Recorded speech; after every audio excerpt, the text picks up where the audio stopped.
Well, Ray, thank you for so much for signing up for my project. Actually, I think maybe your wife signed you up. Yeah, my wife knows what a space nerd I am, so she signed me up for it. She says you're really excited about space, talk about space all the time, and that Drives her nuts. and and one of the things that you're really uh, that you really would like to see is us land on Mars, and you think that may be too far out in the future. I think for me, it's going to be probably too far out in the future. I don't know. If I live to be 90 or something, I might see some stuff, but I suspect I'll be gone when some of the coolest stuff is happening. Um, but I look forward to seeing what I can. I really do. NASA going to the moon. I honestly, I have mixed feelings because um, we kind of abandoned space after the moonshots, and I saw the moonshots. I was a kid. I was a little kid, but I saw Apollo fly. Um, I watched the astronauts bounce around on the moon. Um, I was when the last one flew. I was what, 7 years old.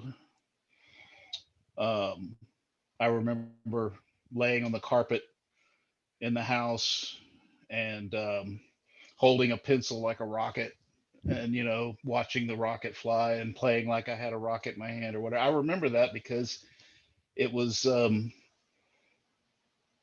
it was like a, I guess you'd call it the childhood dream. I want to be an astronaut. I want to fly in space, whatever. So uh, it's always been a thing for me.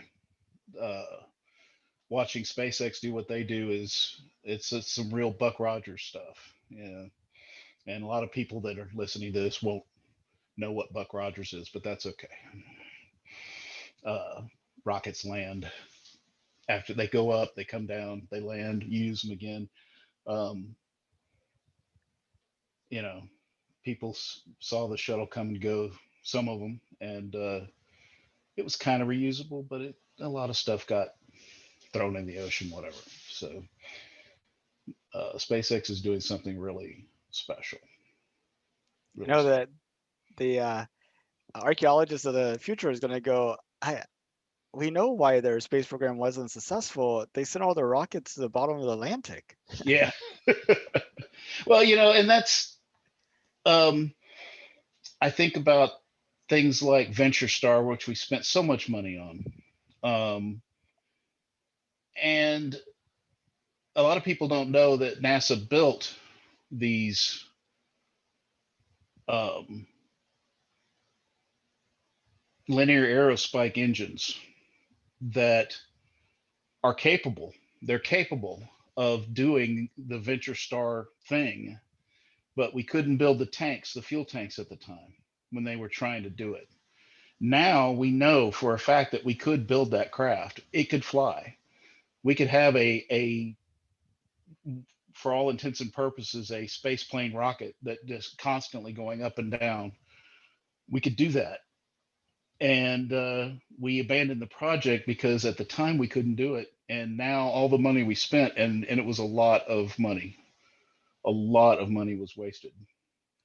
And that's one of the things that drives me nuts is that we spend a lot of money on failed concepts, but they're not necessarily failed so much as just not quite ready for prime time or whatever. Um, we get our eyes are bigger than our stomach, to use a term my mom would use or whatever.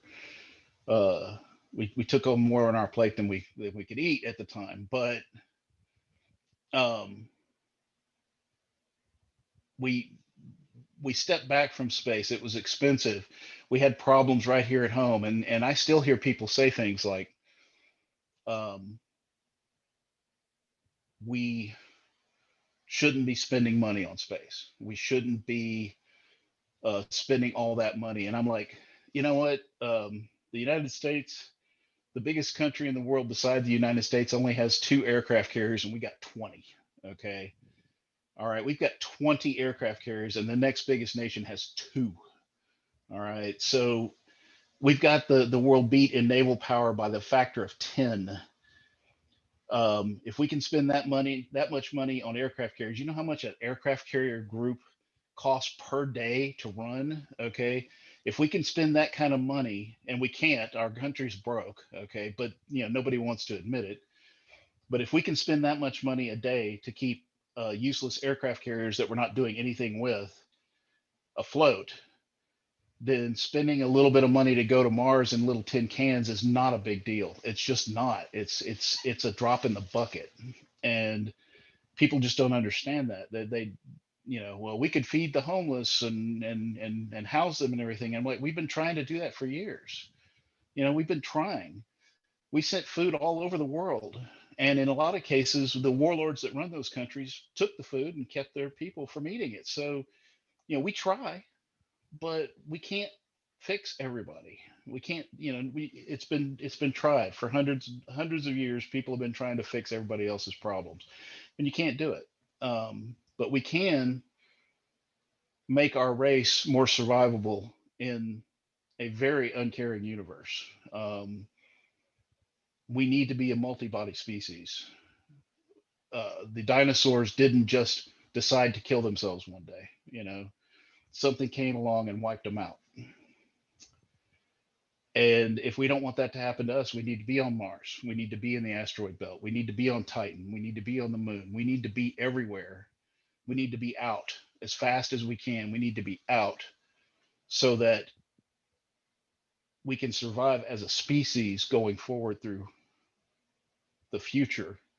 And the only way to do that is to start doing it. And I think that's where Elon Musk and SpaceX come in.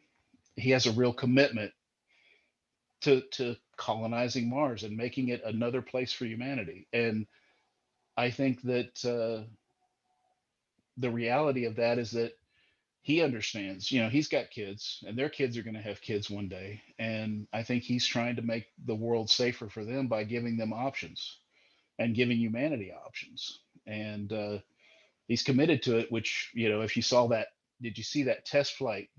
Oh, did I see it? I Yeah, mean, I think it was what, a 7-8 minute test flight. yeah. I think I've probably spent something like 4 hours watching it. Watching it over and over again. Yeah, Yeah, this camera angle, and from here, yeah. and how about in slow motion? And Yeah, and everybody that said, "Oh, it's a failure," whatever, and I'm like, man, the only thing that failed on that whole flight. I mean, think about how perfect that flight was. It took off and went to where they wanted it to go. It belly flopped through the air like a skydiver, and then it oriented itself perfectly for landing. The only thing that failed was the fuel tank that had to feed the engines for the landing. It was perfectly set to land. It just didn't have enough power because the fuel tank failed to deliver the fuel. It was a perfect flight. I mean, the only thing that could have been more perfect is if it actually had landed, and it would have if the tank had worked right. So when they fixed that thing, I mean, they've got iterative test beds being built right now. And from my point of view, they don't need that many because they've already proven that they can do what they said they're going to do. All they've got to do now is make that landing thing, the fuel pressure work for the landing sequence. And that's it. That's all they've got to do. They've got to figure that out. Once they figured that problem out, and that's just engineering, we're going to have um, humongous spacecraft taking off and landing. I mean, think of it's like watching Apollo, the Saturn V land. It's that big around. It's like watching the Saturn V land. Um, People don't realize, right now the Falcon. I mean, that's a 10-story building that goes into space and then comes back down and lands on its own feet. Um, but it's small compared to Starship. And people don't realize, that this thing is huge. It weighs a ton. When you look at people next to it, they're just little specks. I know, you're like, how they get so small? That's the technology. Yeah, The people shrinking. yeah. And in my Facebook feed, I posted a picture I found online of what the completed Starship looked like. Because that part that they tested, that's just the nose of the Starship. The booster is huge. It puts that thing, 500 feet or 400 feet or whatever it is in the air. That's just a tiny piece of the rocket, and people don't realize that's just the nose cone. That's just the last piece. All the boost the booster section is huge, and that thing is going to be sitting so high up in the air. Right now it's sitting way down low next to the ground, and everybody thinks, oh, that's, it's huge or whatever. It's nothing compared to what the whole rocket's going to look like. Mm. And people just don't realize it. And I've got people in my own family that are like, I don't want to see us wasting money.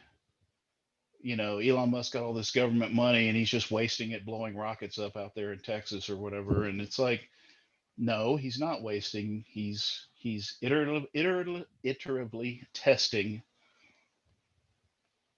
and making improvements until he gets what he wants, which is a rocket that can go to Mars and land and take off and come back and go back and forth. That's what he wants. He wants rockets that can go back and forth from Mars to Earth constantly. I heard him talk about it. He wants a fleet of 10,000 of these things. People they say he's crazy, but the proof is right there in Boca Chica in Texas. All you got to do is look at the factory and look at him cranking out the parts to realize that he was dead serious. He was dead serious, and people that don't think he was serious have got a big surprise coming, because when he starts launching stuff to Mars and starts launching stuff to the moon and starts launching people on suborbital flights around the Earth, because that's how he's going to help pay for it. When he starts doing all that stuff, people are going to be looking around going, when did all this happen? Well, it happened when you were saying it's impossible and that nobody was ever going to be able to do it. Is when it happened. You know, um, I'm talking your head off. No, it's You great. probably have some questions. You probably have some questions. No, it's fantastic. But we lived. So I like to make the comparison of the 2020s are going to be to space exploration what the 1990s were to internet and computing. Yeah. That I think in 1990 you would have a far easier time explaining to somebody orbital dynamics than you would what email was or online shopping was or what Twitter and Facebook would be. Like in 1990, I mean, we had dial-up modems to BBSs was like the Oh yeah. most I had black box prodigy. internet. Yeah, I had black box internet in 1992, 91, 92. Built my first computer. Um, Memory was $50 a megabyte. $50. I had 8 megabytes. It cost me $400 just for the memory alone. I know, and I just recently bought a micro SD card, which, by Hmm. the way, this video is going on. Hmm. That's one terabyte, which I'm sending to the moon Right. with Astrobotic. But I mean, that if I remember right, was like 120 bucks a terabyte, Yeah, 120 bucks. that's amazing. That's amazing because I built my first computer. It had a 100 megabyte hard drive and 8 megs of RAM, and it was a Pentium knockoff called a Cyrix, and it had a math coprocessor on the board because they didn't have math units in the chips back then, and the video card was just a 1 megabyte video card. I had a um, well, this was a little bit later, but I had a Voodoo add-on card for graphics, because you to do 3D graphics you had to have a Voodoo graphics card on top of your video card, which was usually a Trident or some other piece of junk. Um, Things have come a long ways in just 30 years. It's been amazing, but a lot of that has to do. See, people don't realize that a lot of that comes from the space program. My uncle Frankie worked on the shuttle computers. I remember him. I was what was I 12, 13 years old, and he would visit our house, and he had one of those Texas Instruments scientific calculators that had these little plastic magnetic cards that you could run through it, and the motor would drag it through and program the calculator to do things. And I remember him. He programmed a game and let me play some kind of game on his calculator for a while or whatever. But he was one of the people that helped design, as a computer engineer or whatever. He was one of the people that helped design the shuttle's redundant computer systems, and he was working in down in Clear Lake, uh, NASA down there in Houston, south of Houston. Um, and so I got to see. I mean, this is long before the shuttle ever flew. The shuttle was nothing. I think that it was not too long after I had found out he had been working on the computers for the shuttle that Enterprise did its first glide flight off of a 747. It launched off the back of the 747 and glided to a land. That was, the first thing that people knew we were building it, but that's the first time anybody really knew that we had this thing that kind of flew, and that was going to be eventually flying up into space or whatever. People didn't realize it because it was, the Apollo generation had just ended in 72. And I remember the budget fights over Freedom Station, which became the International Space Station. But originally, it was supposed to be just a U.S. space station. It was supposed to be Freedom Station. It looks very similar to what the International Space Station is now, but we were supposed to own it, and it was supposed to be ours. And we pulled back from that because we needed to, fund 20 super carriers instead of, building our space infrastructure. It's insane to me, but that's everybody's like, okay, well, apparently there's a law that the U.S. has to have 20 aircraft carriers, so or 13, something like that. There's a law. We have to have a lot of aircraft carriers by law. I think Reagan got that passed, and I don't really disagree that we need strong military or whatever, but I think we've overdone it a little bit.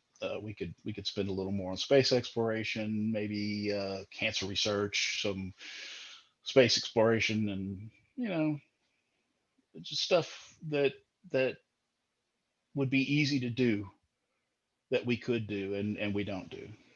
Um, I think we could have been on the moon years ago. The Saturn program, they had a program. They were going to actually put shuttles on the Saturn instead of building the boosters and the tank and everything. They were going to put shuttles on the Saturn and use the Saturn to boost shuttles into orbit. Mhm. Um, Saturn was built for the possibility of boosting enough stuff into orbit to build a ship to go to Mars. Um, Saturn was a very forward looking booster, even though it was a horrible waste of money because we just threw these engines into the ocean constantly. But it was built looking forward for what we would want to be doing. It was a heavy lifter that could lift heavy objects, and it's the most successful rocket in history because it's never blown up. It flew every time, and it took its cargoes up to orbit every time. The Saturn V never failed. And it was even struck by lightning Yeah, twice, yeah, and it kept going. yeah. It's never failed. It was one of the most successful rocket programs in the history of the world. It never blew up. If an engine cut out, it had enough power to keep going. It was the astronauts at the time said, well, it was a real kick in the pants. So it was a little bit heavy on the G forces because it was really powerful, but we built it to lift more, which Um, is the ha- reason they added things like the rover to the later moon missions. They had the cargo capacity.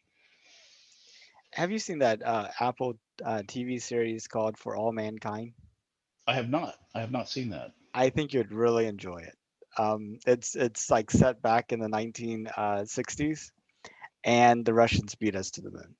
And then Oh we wow, have the race for the base. Is like the whole thing. It's the like race what for the would a base. race Yeah, for the base, and so it's like we're doing sustainability at that point. It's I that's actually pretty cool. it completely mess up somebody's mind about what really did happen if they weren't well versed in the actual Well versed. history, because it looks like, I mean, they like got the right cars, the right everything, and it feels like a documentary. Well, they did. They actually, there's a show right now about a Martian colony or whatever. that has a lot of documentary elements. I forget what it's called, but there's a lot of documentary elements where they have Elon Musk talking, or other people talking, and they add these uh, voiceover things about certain things. But then there's the drama of the people going to Mars, living on Mars, whatever, and working side by side with commercial interests, who are constantly taking resources from the scientific community or whatever to get their commercial stuff done or whatever. Just companies evil, bad, whatever. I mean, yeah, that's your typical TV stuff nowadays. But for me, I mean, as a kid, I watched Space 1999, Battlestar Galactica, Star Trek.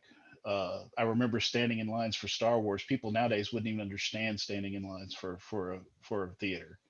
I remember standing in a line that went around a block here in Houston for a theater, an old theater down in the Montrose area, that had a balcony and the bottom or whatever, and it was for The Empire Strikes Back. My dad and I stood in line for hours to get into the theater to watch that movie.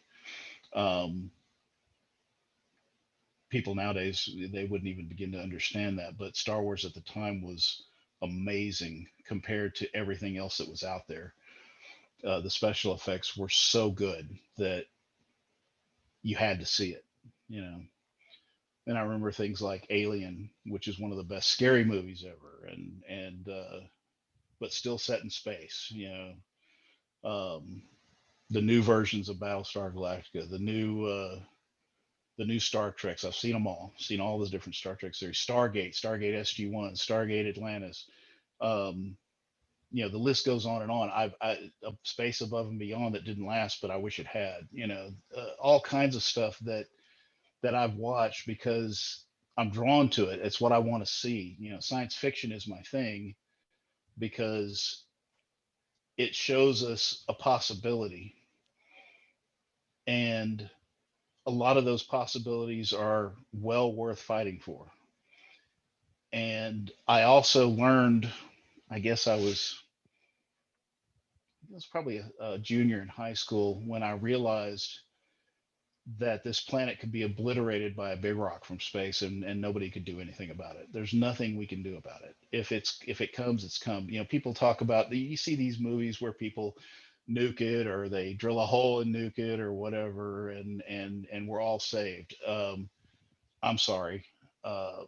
If you think NASA, Russia, and everybody else is going to get together, sing kumbaya, and build a massive rocket ship and load it up with nuclear weapons and send it into space without having any qualms about it, or without arguing about it for 6 months or a year or 2 years or 10 years or whatever, you're sadly mistaken. We can't get along.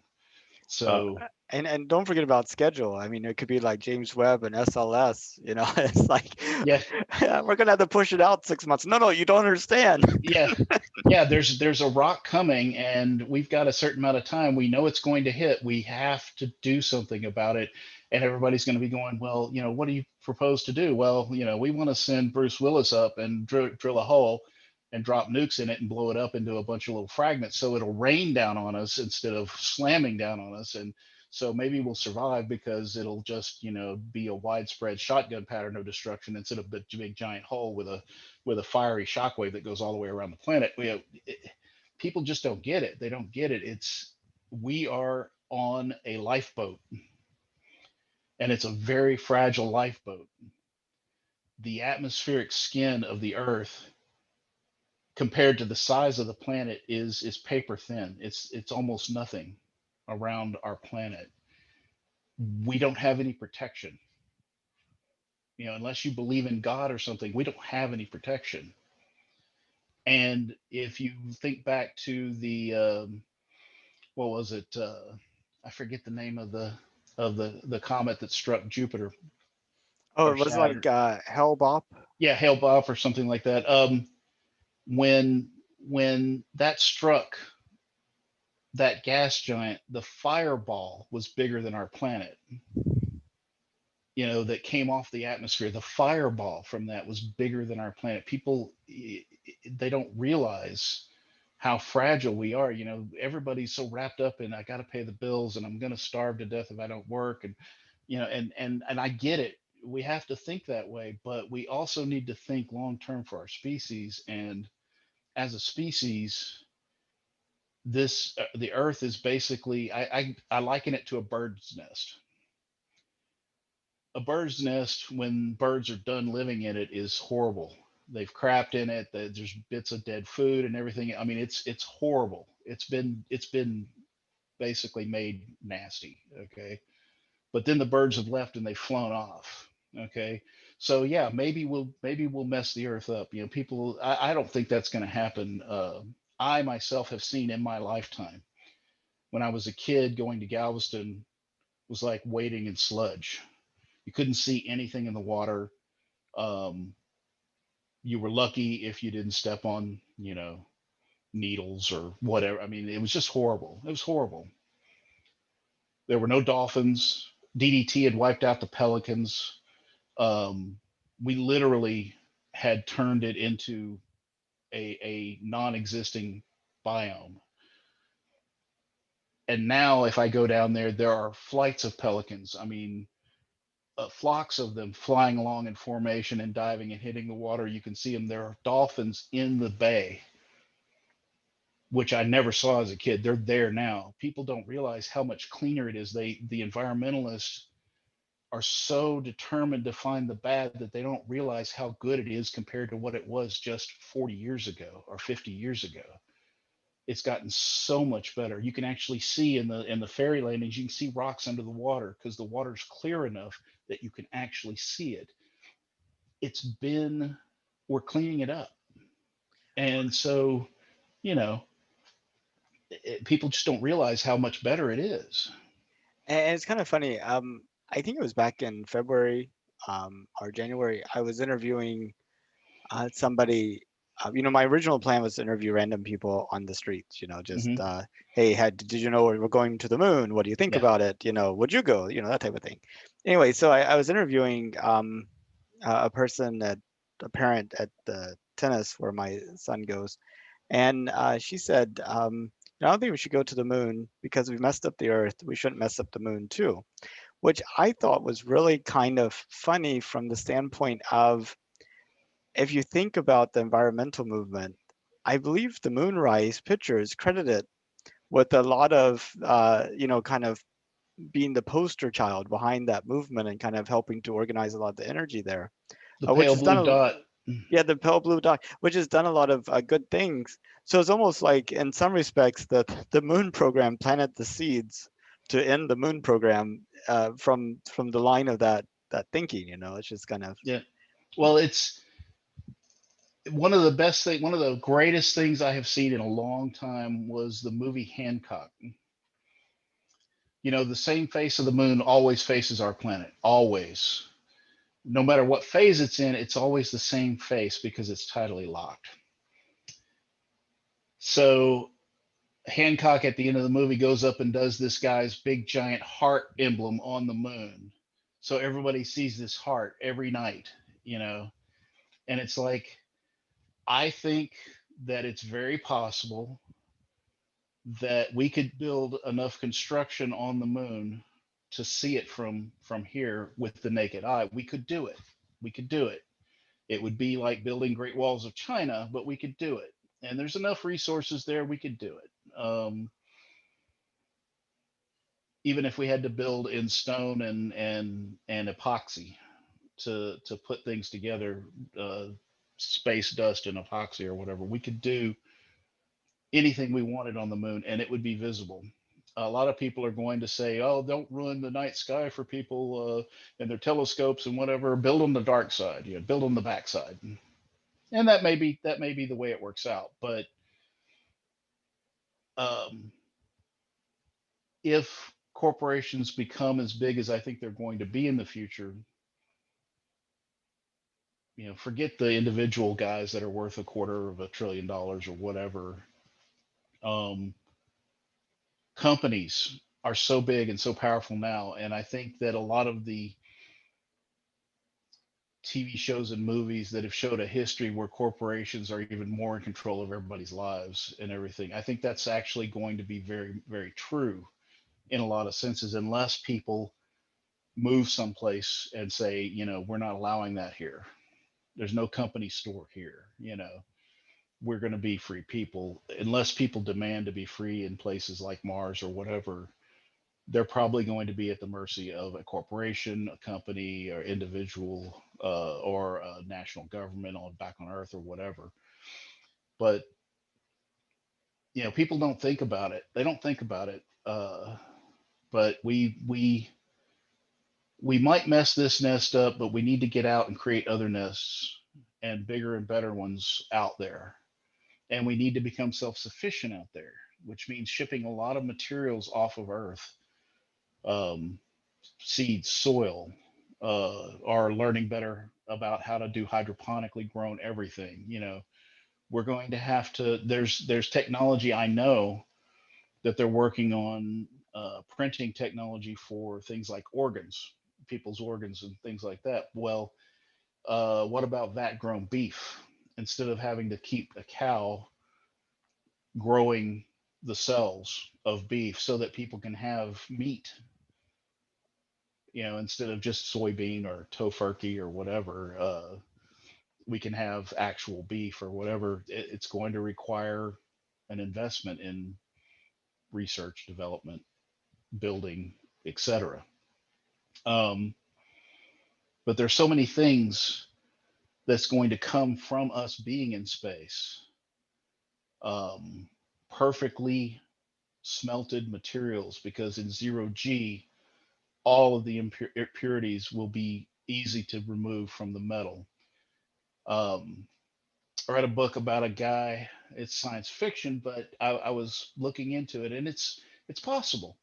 If you built enough concentrating mirrors for sunlight and concentrated them all on a primarily nickel asteroid, say, um, you could heat it up enough so that it melted, so that all the metal melted, and all the rock would separate out, because all you'd have to do is apply a little bit of spin with those mirrors, because sunlight actually has pressure.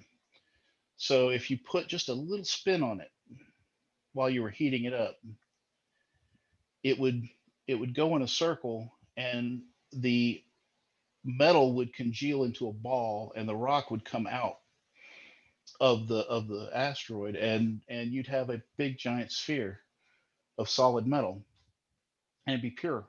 Although there might be more than one metal type in it, it would be a pure alloy of that metal.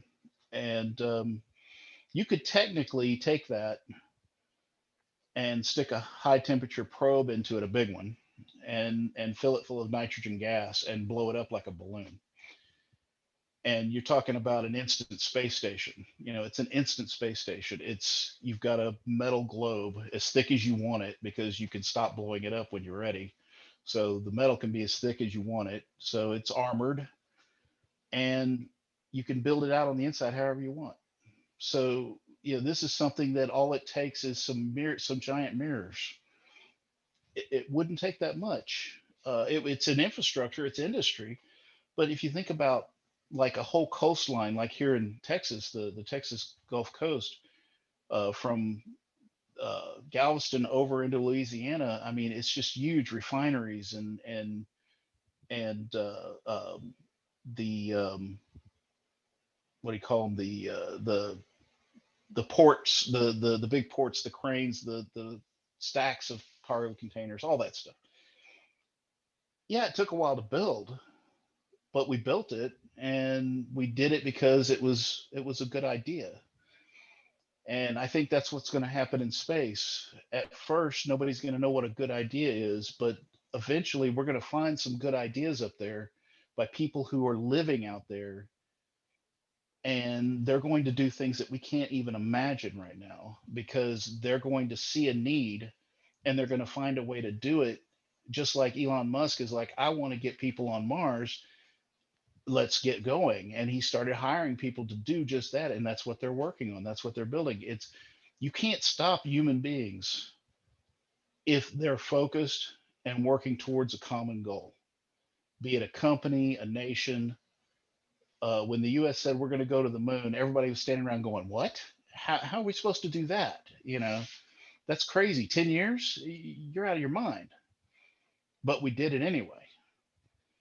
Um, and I think that that's really the one thing that I have. I know that humankind has got all kinds of problems, but the one thing that gives me hope is that I know that if people as a group say, I'm going to do that, or we're going to do that, that unless it is literally impossible, it will get done eventually.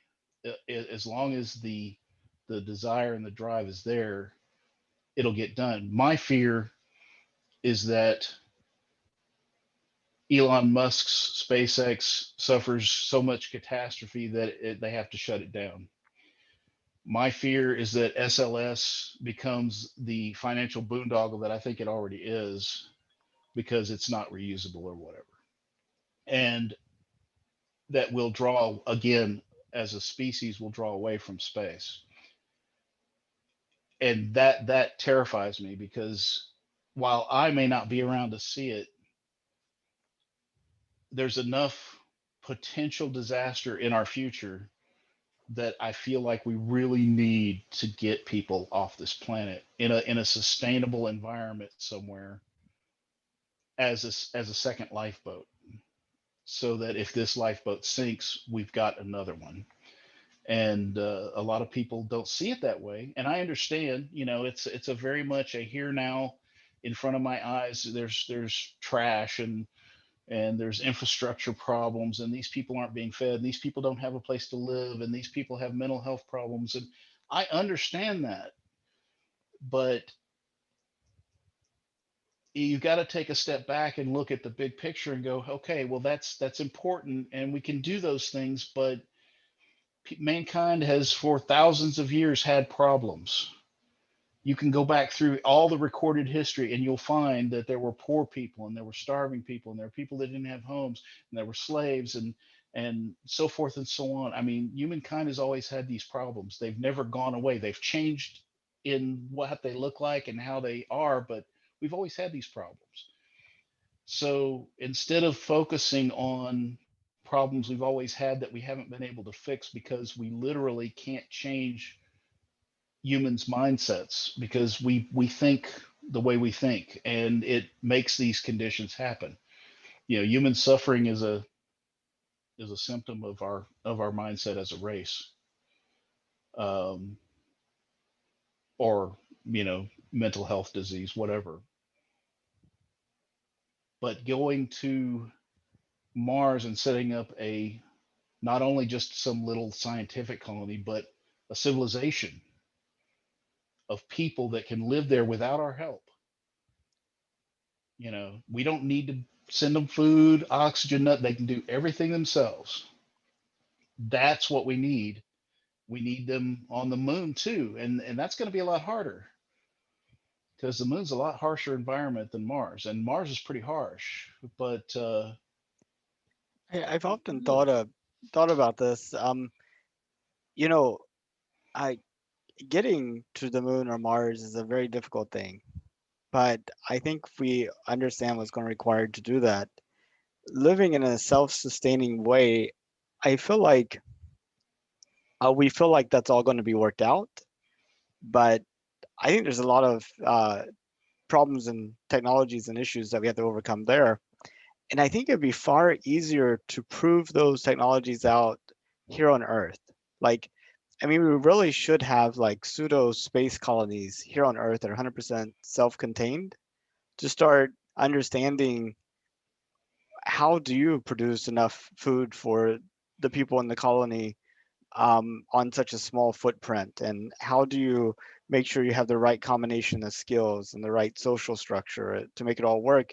So essentially, once you get the transportation issue figured out, then you just have to figure out, how do you create sort of like that environmental protection between this colony and wherever you are, the moon and Mars.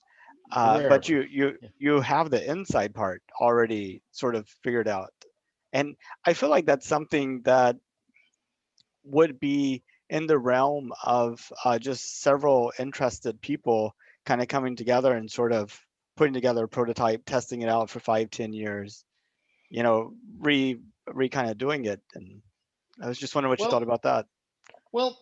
there's a guy here on Earth that is working on making fuel out of algae, and he's got a farm out in the desert, gets a lot of sunlight, and he's got these, I forget what it is exactly, but it's like plastic sleeves with the algae growing in it, really long ones hanging on racks.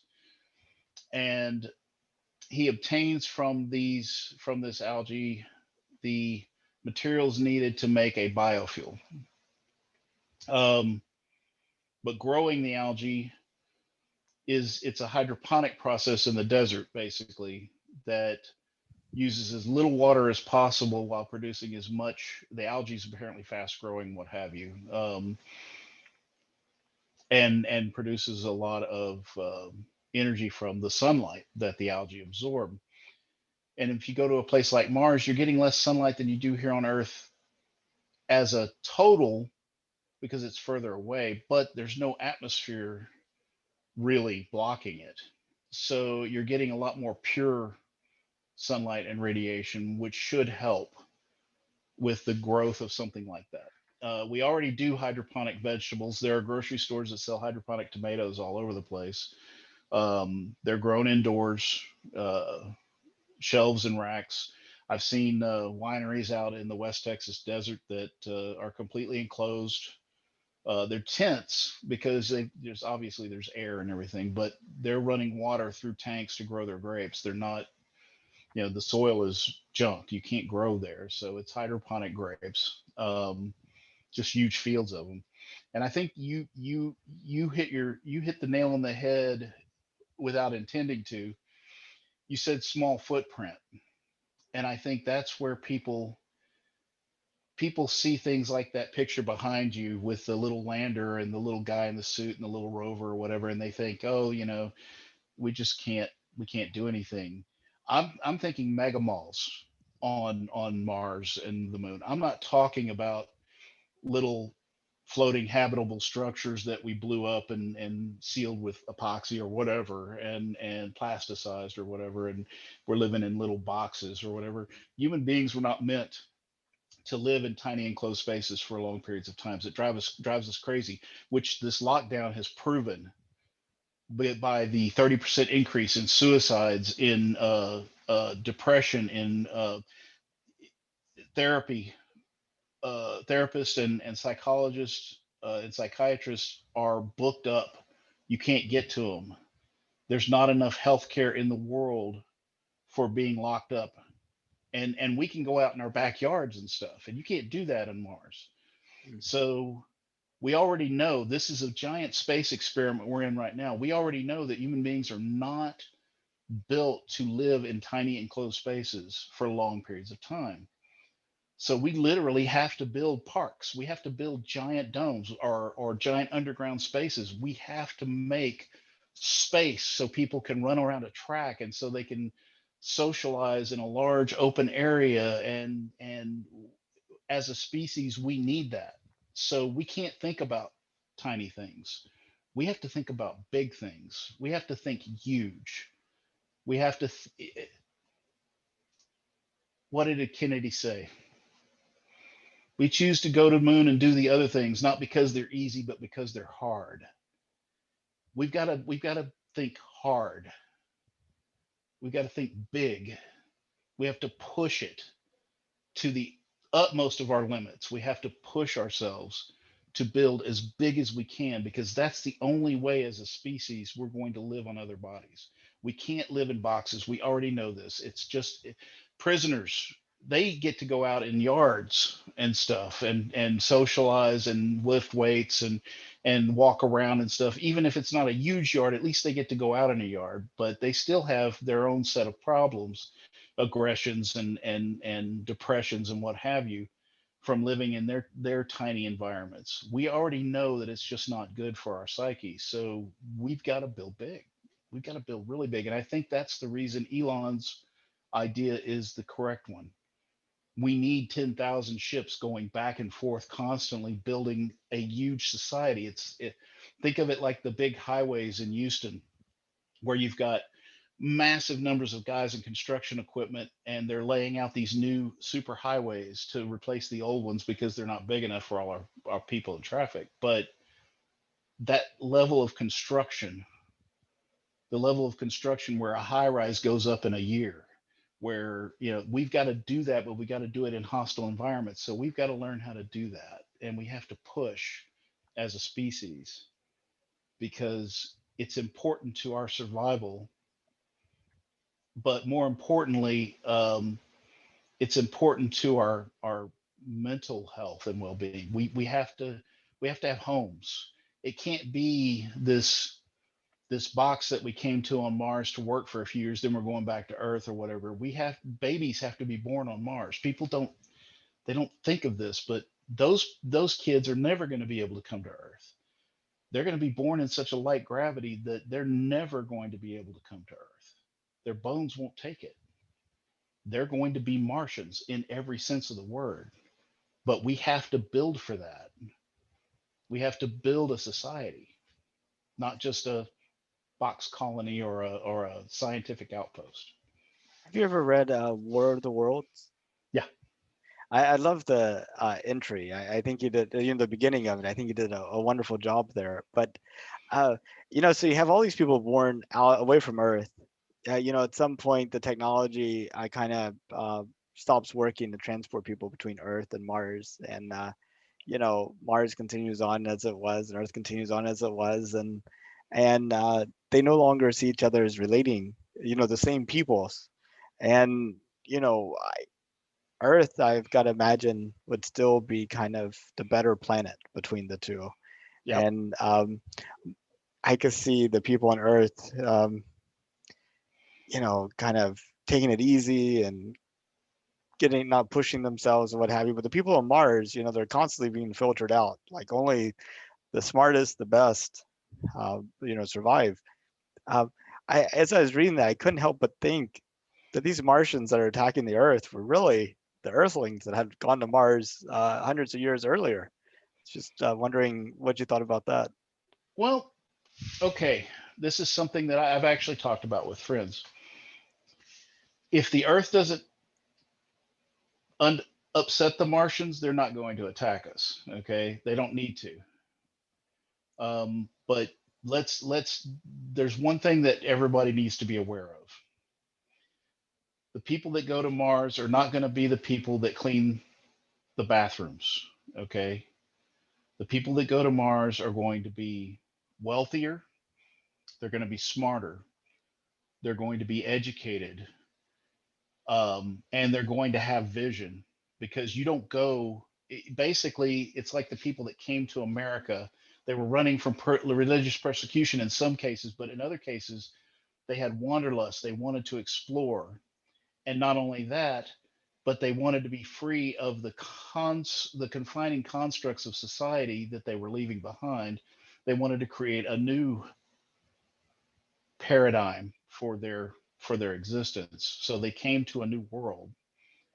And you know the story of Jamestown, right? Um, Yes. Well, I know part of the story. I don't. Maybe it's a different story than you know. Let well, me. it didn't survive, but the thing is Jamestown started out, and they started out as a communist society. All the tools belonged to everybody. All the work belonged to everybody. The first year they starved. They started starving to death because the few people that would work would look around and see nobody else working and go, okay, I'm not going to do it. The next year they gave everybody their own plots of land, their own tools, and stuff got done. If you own it, then you'll work it, because you're benefiting yourself. Self-interest is the most important goal, because Jamestown was proof positive that if you allow people to decide based on a group thing, that everybody owns everything, then nobody owns anything, and they don't have any reason to strive to build more, because they can't have anything. So we're going to be the ones deciding if Mars is Jamestown, or if it's the new world, if it's New York and Boston.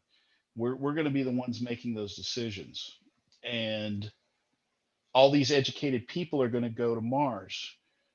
But at first, they're just going to follow the laws they came from. If they come from the US, I mean, the colonies are going to be small enough. People are not going to be wanting to cause trouble in general.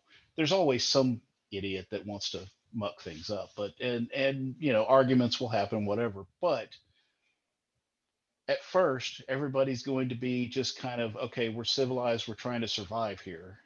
We're really having to work hard to make that work. But eventually, you're going to get to a point where people are doing shifts and they have time off and they got time to think and get into trouble on their own. The what is it? The idle hands are the devil's work. Basically, eventually you're going to get to that point. So how they configure their laws and their society is going to make a big impact on how they grow as a community and as a society. And so that's important, because it could be a very, very bad society depending upon who takes charge of it and how it's administered. Um, but I think in general, those people are going to be so far away from Earth that earthly laws and constructs they're meaningless. Meaningless. There's nobody from the FBI that's going to come get you on Mars. I'm sorry, it's just not going to happen. Now, they may open an office if there's a U.S. colony. They may open an office in that U.S. colony, but they can't send you back to federal prison on Earth. That's just ridiculous. It's way too expensive. So they'll have to have their prisons on Mars or whatever. Um, it's all part of society. We have to do everything, and people are going to say, well, they're going to go up into space. They're not going to be criminals. Well, people have idealistic thoughts about everything. Well, I mean, just look at that astronaut that drove all the way Yeah, I mean, yeah, yeah, there we are. yeah. I mean, Basically, if there's a human mind on Mars, then there's going to be criminals, because people don't choose necessarily to be criminals. Something comes up in their life and they decide to steal something because they feel like they need it or want it badly enough, or they decide to take somebody's life because they hate them so much, or whatever the case is. There's going to be there's the craziness. People have dissociative breaks or whatever where they lose track of reality. Right here on Earth right now, people completely lose their mind, they go nuts.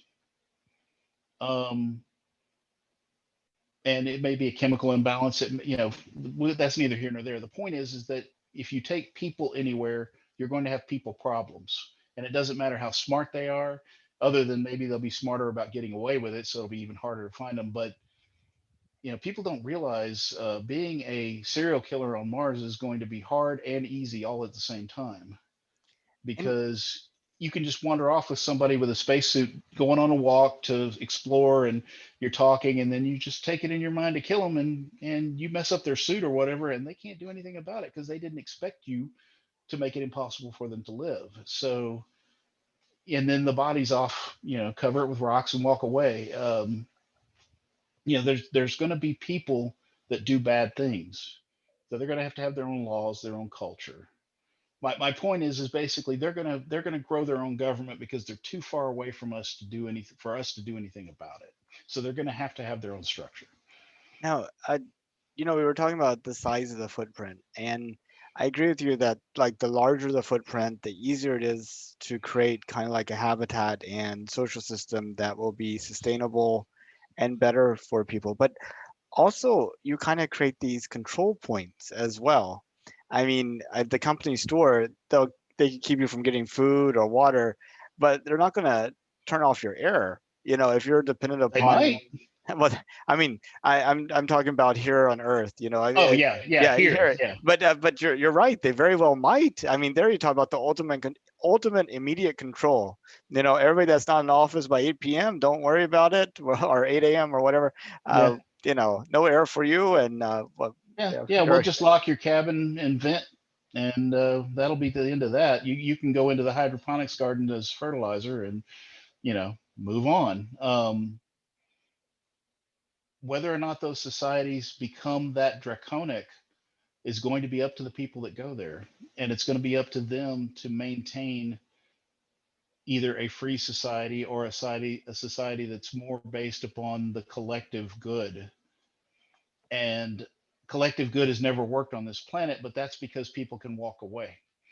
They can go into the woods and do whatever they want to. They can get away with hunting game and fish and picking berries, and they can live in the woods. People have done it. I've seen reports of people that were rousted off, U.S. federal land because they had built houses, entire houses, and brought beds and everything into these little shacks they built in the middle of nowhere, and they were living off the grid, completely away from everybody, and nobody knew it until they got found out. And then cops go out there, arrest them out, and kick them out of their house and break the little house down, or cart it off or whatever. And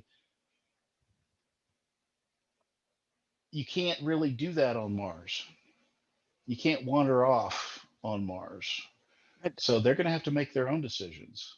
but I think a large part of that depends upon the size of the footprint, Hmm. right? I mean, if you're able with inside of, say a suburban lot, which I guess is like maybe a quarter of an acre or even smaller, a sixth of an acre, um, grow all your own food, be able to recycle all your own water, produce your own energy, be able to have limited ability to repair and make manufacture goods, then you really wouldn't have the need to be part of you. People wouldn't be able to control you as much, Right. because you'd be a lot more self-sufficient. All right. And you wouldn't have the need for these mega structures, so it'd be easier to get started. And it feels like that technology should be able to be developed. I mean, I often talk to myself, I want to get aquaponics and hydroponics going and be able to grow all my own food here in my own little suburban lot, Right. as being like that step for, taking part in how do you develop that technology. um, HOA will stop you. Mm. well, I mean, how do you do it in such a way that it doesn't bother your neighbors and stuff, and they can kind of Yeah. be done. And I mean, there's so much wasted space in Yeah. the house. Well, and see, that's in the eye of the beholder. I mean, space is people talk about how the Earth can't sustain any more people. We're overpopulated already. Have you ever driven from Houston to El Paso? Well, Okay. I agree with you. There's so much empty land, but have you ever been to Bombay and Tokyo? No. I I mean, I've been to both places, and I gotta tell you, overpopulation is not our problem. It's under organization. That's our problem. Well, okay. Let's just say that the problem is that 90% of the population lives on the coastlines. Okay, so everybody's gathered up along the coasts because that's the easiest place for ships to come in and out, to travel for goods and so forth and so on. Basically, we live on the coast because we like to swim at the beach or whatever. Um, so we're gathered in places. And if you look at the United States, all along the Mississippi River, we've got St. Louis and just going down to Louisiana to New Orleans, which is a big port city. But the river itself is used to transport goods up and down. There are bridges in Missouri that go over to other states across the Missouri River and the Mississippi River. Those bridges are so high that it's scary to drive on them. They are so high and they're old, rusty. They're these big, just two narrow 2-lane highways that go way up over. And the reason they go that high is because those rivers flood regularly. And so we had to build these tremendous bridges to allow people to get from one side to the other in case of heavy flooding. Um, and we did it. And it's, I think of Mars the same way. We got to build the bridge. So no matter what the problem, we can deal with it. And you're talking about building it as a homestead or whatever. Well, a Martian homestead would need equipment, like you said, oxygen, very important. You can get it out of Mars' atmosphere, but it's not easy or quick, but you can do it. Um, Water, we don't know for sure, but we're fairly certain there's probably water underground on Mars. We don't know for certain, but we're fairly certain that there's probably some pretty big pockets of water because of the surface features, unless it's all boiled away, which I doubt. Then it's probably like Earth, where we have a lot of surface water, but we also have a lot of underground water. Well, Mars probably had a lot of surface water at one point, and its atmosphere has basically been ripped away, and the water went with it mostly.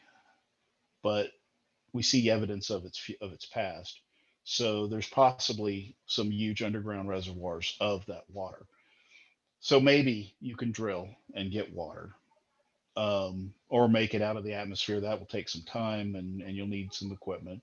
You need power for all this equipment for oxygen and water. So you got to have solar panels, windmills. Windmills would work to a degree, but the atmosphere is so thin, it would have to be a very efficient windmill, because if it had too much resistance, that wind wouldn't push it. But yeah, there are things you could do. It's just, as a homestead, though, again, we're talking about that small pocket, that small little box, and people go crazy in their small little boxes. We've already discovered that through COVID. I've got the answer. Oculus Quest. I put one of those on, and man, I feel like I'm in a completely different place. Well, now see, virtual reality may help.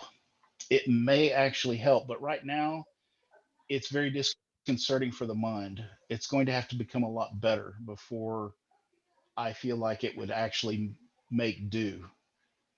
Um, I think about a game I play now that's still in early alpha, Star Citizen. Um, you spend most of your time in a suit because you can't breathe most of Hmm. the places you're at. Every now and then there's a planet that has an atmosphere that you can breathe in, but the temperatures are either super hot or super cold. So you need a suit to provide at least protection from the temperature elements, if nothing else. And it's 3D in a way that I haven't seen anything in a long time. I mean, it's absolutely beautiful, stunning. Um, and you do everything, like when you go to get in your ship, you climb the ladder. You can see your hands and your feet. You're It's first person in a real. If you were in a headset, a virtual headset, and you had some way to feel some of that uh, contact in your hands or whatever, if you had some way to feel that, it would probably be as immersive as real life could possibly be, with the exception of not being able to get shot or whatever. Because it's a game, there's people, pirates, whatever. Um, so it might help. It might help, but um, you still live in that box. And if you set your homestead up far enough away from everybody else so you're not being bothered by people, if you want to be, alone, and you have all the tools you need to make what you need to live, but you're still in this little box, and all you can do is gas up a suit or a vehicle that's got an airlock connected to your habitat, and go get in your suit or go get in that vehicle and travel to another place that has an airlock and whatever. So, but remember that Elon wants to terraform Mars. He doesn't want to just build on it. He wants to terraform it. And he's talking about getting a whole bunch of nuclear material down into the core of that planet to heat it back up. He's talking about bringing comets in and slamming them into the surface to give atmosphere and water and ice and elemental thickness, so that eventually you'll be able to grow plants and on the surface, and you'll be able to walk around. The air may be thin, but you can walk around and breathe it. And eventually you'll have enough greenhouse gases that you'll have some protection from the sun. But for a long time, that's a long term goal. We're talking 500 years or whatever. We're talking long term for humanity. That's long term. But if he gets his fleet that he wants, he'll be able to do it. And He could become the emperor of Mars. He literally could become the emperor of Mars if he gets there first and lands and starts building Starbucks. And people laugh at that, but he was talking about having fast food places, and I mean, he's like a society culture, what we have just on Mars. And if he's successful in his lifetime of beginning that transformation, he could literally become the emperor of Mars, because he and his company will control the starship fleet that makes it possible. And if he does it in his lifetime, he would do it in your lifetime and mine too. Maybe he's a little younger than me, I think, but Not maybe. much, not much. um I mean, well, and yeah, okay, his company is, it's going to be his company and his legacy, if they build what he wants. And that's another fear I have, is if he dies, his company has that drive now, but will the people that take control of it have the same vision, the same drive to push like they are, to And especially damn the if you're cost? considering how profitable the Falcon 9 is going to be and Hmm. is, and Starlink. I Yeah, mean, those two things, the MBA types are like, well, let's cut out this Starship development and this Mars thing. That's just crazy. Let's right. like global internet. That's where it's at. Yeah, we're spending a ton of money on something that may or may not be useful ever. Why are we wasting that money? That's my fear, is that the bean counters will ruin it for our species, and they already have, in a way, because NASA's pullback on the Venture Star project, its pullback on a replacement for the shuttle. We relied on the Russians to get us everywhere, and I don't have any problem with Russia as a general rule. um, I have a problem. My personal, I'm a McCarthy era American. I have a problem with communism. I don't think it works. I've seen the results. You can go across the board: Cambodia, Russia, China, wherever it's been tried, people have had to be killed en masse to make it work, because you had to kill all the people that knew about a better system and were educators or ex-government workers or whatever. Yeah, basically, they slaughter everybody that knows that there's a different way, and then they start teaching and indoctrinating the youth to do it this way, and it's just not. It's not a way. So I would like to not see communism on Mars or the moon. I would like to see that avoided entirely. I don't know if we will. China's big, and they're not spending money on 20 aircraft carriers, so they might get to the moon and start building bases and have their own little warlord government on the moon or whatever. We people don't people don't realize how fragile environments on the moon or Mars will be.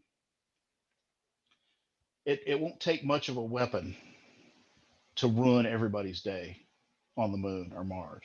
We're not talking nukes. We're not talking, you know, uh, big giant helicopters with big guns or jet planes or any of that other stuff. We're talking about something that pokes a hole in the skin of an environment, which might happen just randomly because of all the rocks and little bits flying through the space at 25,000 miles an hour. So it could just happen without any help. But humans, being humans, a friend of mine said, I hope we never put weapons in space, and I'm like, man, it's too late. It's too late. We've got weapons in space. If you don't think we've got weapons in space, then you haven't been paying attention to the number of super secret satellites that the Air Force has been launching, or the fact that they have a space shuttle that the U.S. doesn't have, the X-37B or whatever. It goes up sometimes for 6 months, sits around in polar orbit or whatever. We don't know what that thing is. We don't know what's in it. Nobody knows. The only people that know are the people in the Air Force program that control it. If you think we don't have weapons in space right now, you're deluding yourself. Well, while we're on this topic, you remember Mhm. that Zuma, was it Zuma? The SpaceX launch for the governmental agency Oh yeah. that, I think it was like in January, like 3 years ago, and there was debate about whether or not it truly had failed, or if it had uh, seceded and we just want to make it look like it failed. I just wonder if Yeah. you remember that. I don't remember it specifically, but it would be very easy for any agency to say this satellite's gone dark. It's no longer of any use to us. It's gone dark, and for it to be fully operational. I believe that they say that the Reagan era brilliant pebbles thing and everything was all a hoax to break Russia, to make them spend so much money that they broke themselves. Well, that worked, but I don't believe for an instant that we haven't been developing intercontinental ballistic defense in space. I don't believe that for an instant because it is so easy to build a bomb pump laser. It is the simplest thing in the world to build a bomb pump laser. It's a one use item, but you could knock out, depending on how many lasing rods or whatever you've got on that bomb, you could knock out a whole bunch of incoming intercontinental ballistic missiles if you have good accurate targeting. And if you've seen the cameras we use now with NASA where they can track something, I mean, literally into orbit and you can still see it. Trust me, they can aim and hit a missile. It's not a problem. They've already been working on lasers on aircraft to do the same thing, and Navy destroyers, Navy cruisers, lasers, rail guns. I mean, this is all next gen technology that is being developed now and is working now. And to, I think it is idealistic to think that they haven't put some of that stuff in space already because we face a threat not only from terrorism, but we have countries that are not, they do not have our best interests at heart. And there are nuclear weapons that are becoming available for North Korea, for God's sake. They built and tested nuclear weapons. That means that once they get their rocketry program on track, they're going to have the ability to nuke anybody want, and they're run by crazy people. Um, Iran is run by a crazy religious sect. Um, these people have access to radioactive material and nuclear capability, and anybody can build a rocket. I can prove it. Let's see here. Come here. Here you go. This is a rocket. Okay, that's that's a rocket. I am or was, lockdown has messed me up on that, but a member of Tripoli Rocketry Association, which is a high power rocketry. The model rockets that you used to fly as a kid and little engines, like that. That thing, whereas Estes, you might get a D engine, which is a pretty meaty little black powder motor. These things use ammonium perchlorate motors like the shuttle boosters, solid rocket propellant, and that thing flies with an H, which each letter designation is twice as powerful as the one before it. So you got D, then E is twice as powerful, then F and G, and then H. That's an H rocket. I could probably fly it on an I. It would be hard pressed to hold together under that kind of pressure, but I could probably fly it on a light I. And level two is J. I'm only a level one flyer right now, but level two is J and K, and then you got L, M, and then N through like S is experimental stuff, and you have to have there's all kinds of things you have to do to get permission to fly level three, and then beyond level three experimental you have to have lots of people signing off on your designs and going over your math and everything, because these are things that are reaching orbit. These are things you see these YouTube videos where people are launching rockets up to space and bringing them back down. That's Tripoli. That's guys that are getting a lot of people to sign off on their math and on their science and on their engineering to make sure that the rocket works. Um, Anybody can build a rocket. It's not that hard. So making it hit where you want, that's a little harder. Ask the Germans from World War II. They could throw V2s at England all they wanted to, but getting to hit something specific, that was a crapshoot. Um, they were working on something to reach America, but they hadn't gotten that far. The V2 was part of that project. But um, nowadays, for North Korea, if they keep starving their people and build intercontinental ballistic missiles, we could be looking at a crazy individual with the ability to launch nuclear weapons and obliterate, some little province in their own country because they're pissed off at the uprising or something. I mean, these are the kinds of people that we have to deal with here on Earth. We don't want them on Mars. We don't want them in space. But I think it's naive to think that we won't have weapons in space. I think that's naive. They may be simple weapons, they may not be fancy, or they may be very high tech and very fancy, but I don't think that we can, as a species, go. It's not going to happen. Have you ever seen The Expanse? I have. Season 5 just came out. Yep, Um, yep. I've been watching season 5 as it progresses, but yeah, they didn't give it to us all at once this time, did they? Just like no, 4 episodes. yeah, I just like, that's yeah. interesting. Well, that to me, The Expanse, with the exception of the fantastical engine.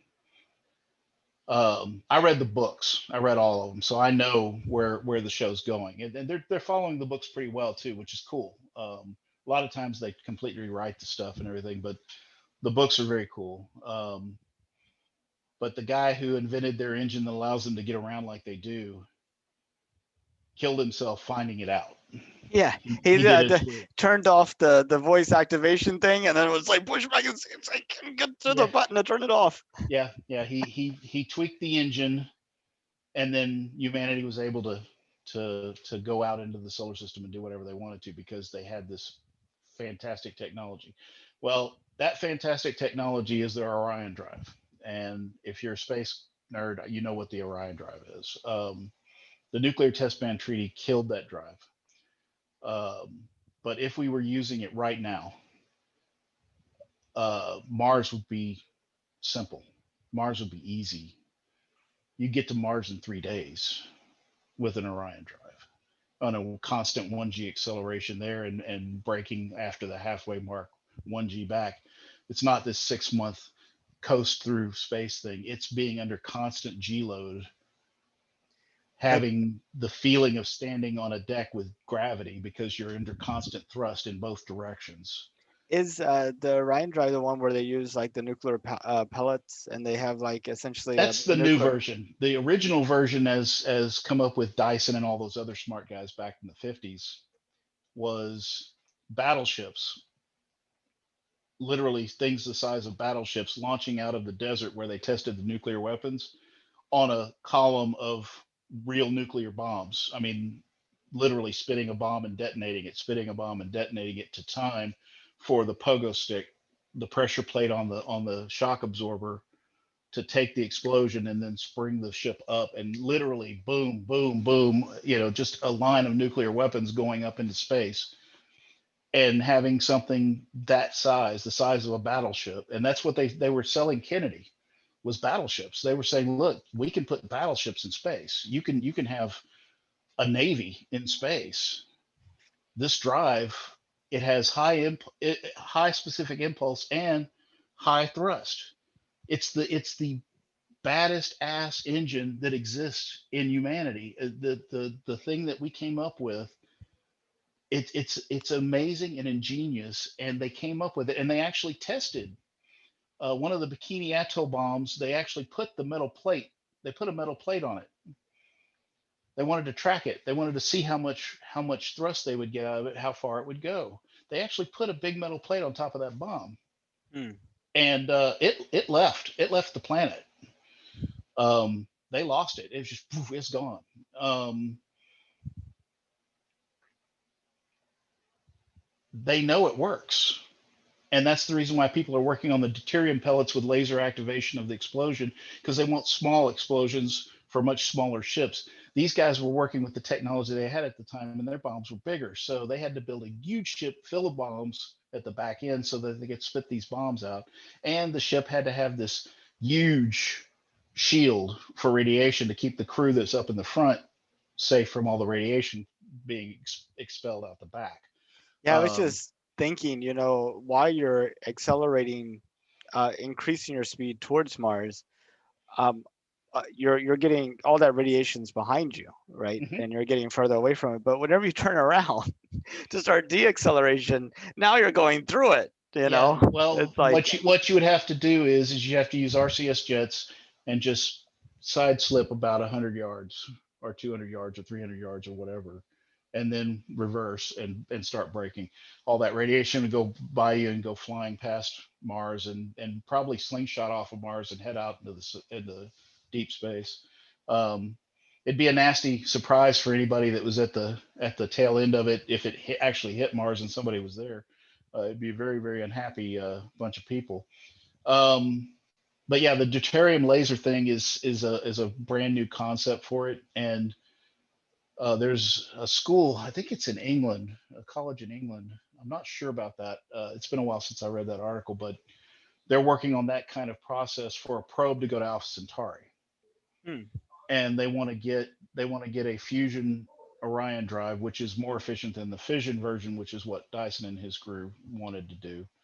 Um, so they can get like 10, 15, 20% the speed of light, giving the probe the ability to get there in 20 years hmm, and start sending back data in 20 years to let us know what's in Alpha Centauri by cameras, telescopes, sensors, whatever. But it's going to go flying through because they're not going to slow down and hang out. It's not going to happen. There's no way to control it that far away. The program would have to be perfect. And since we don't know what planet, but planetary bodies or anything are in orbit around that star, the only thing we could do is put it in orbit around the star and hope that it could find some stuff based hmm, on its orbit. If you think about how hard it is for us now with the telescopes we have, how hard it is now for us to spot rocks, big rocks that are floating around in our solar system that might be a threat to our planet, how hard it is for us to find those. And then imagine a probe with a limited computer program and whatever sensors it's got in Alpha Centauri trying to find even a planet to send us data back about. hmm, Um, and it would have to do it automated in an automated system that may or may not be fully functional by the time it gets there based on the kind of stuff it ran into on the way. Um, and whether or not it can orient the antenna right to hit us with the data and everything else, the red shifting or blue shifting, whatever it is for that kind of speed, how that would affect the data stream and every. I mean, there's just so many variables. I don't know that it's something worth doing. I just don't know that it's ever going to be successful. I think the best shot we've got is to build like a big generation ship and take the youngest astronauts we can and send them on that same type of trip 20 years out, 20 years back with enough fuel and supplies and everything to do it. And a big, and it'd be huge. It'd be something on a scale that most people can't fathom. Like it would be like an aircraft carrier in space. It would be huge. But hmm. that's what I was saying earlier. We got to think big. If we want to get anything done in space, we got to think big. That's why I like Elon Musk so much Yeah, because he thinks definitely. big. You He's know, he's breaking through those barriers and challenging everybody. I mean, you got to. I mean, otherwise, we're just going to be putting flags and footprints and taking little space selfies like a teenage civilization across the universe. yeah, yeah. Well, it's uh, our first step on the moon. Our last step on the moon was what 1972, right? So um, it's literally been 48 years since a man stepped on the moon. We stepped on the moon regularly for years before that end of that program, and then all of a sudden we're just like, okay, we give up. You know, Yeah. that's enough. Well, I And mean, I, because the oh, objective was to beat the Russians. yeah, I mean, objective met. The objective wasn't to go and create a spacefaring civilization or develop the right. moon's resources or even to understand what was on the moon. I mean, it was what, 10, 12 years ago that we discovered there was water ice on the moon. Hmm. It's just like kind Yeah, of the impact probe in the crater. Yeah. and that's one thing that really concerns me about this new return. we're going to put the first woman and the next man on the moon in 2024. Great, check mark, and then why are we there? People don't understand. We need to kind of get the message to some type of sustainable development and research and, you Well, part know, of this whole program is the gateway station over the moon.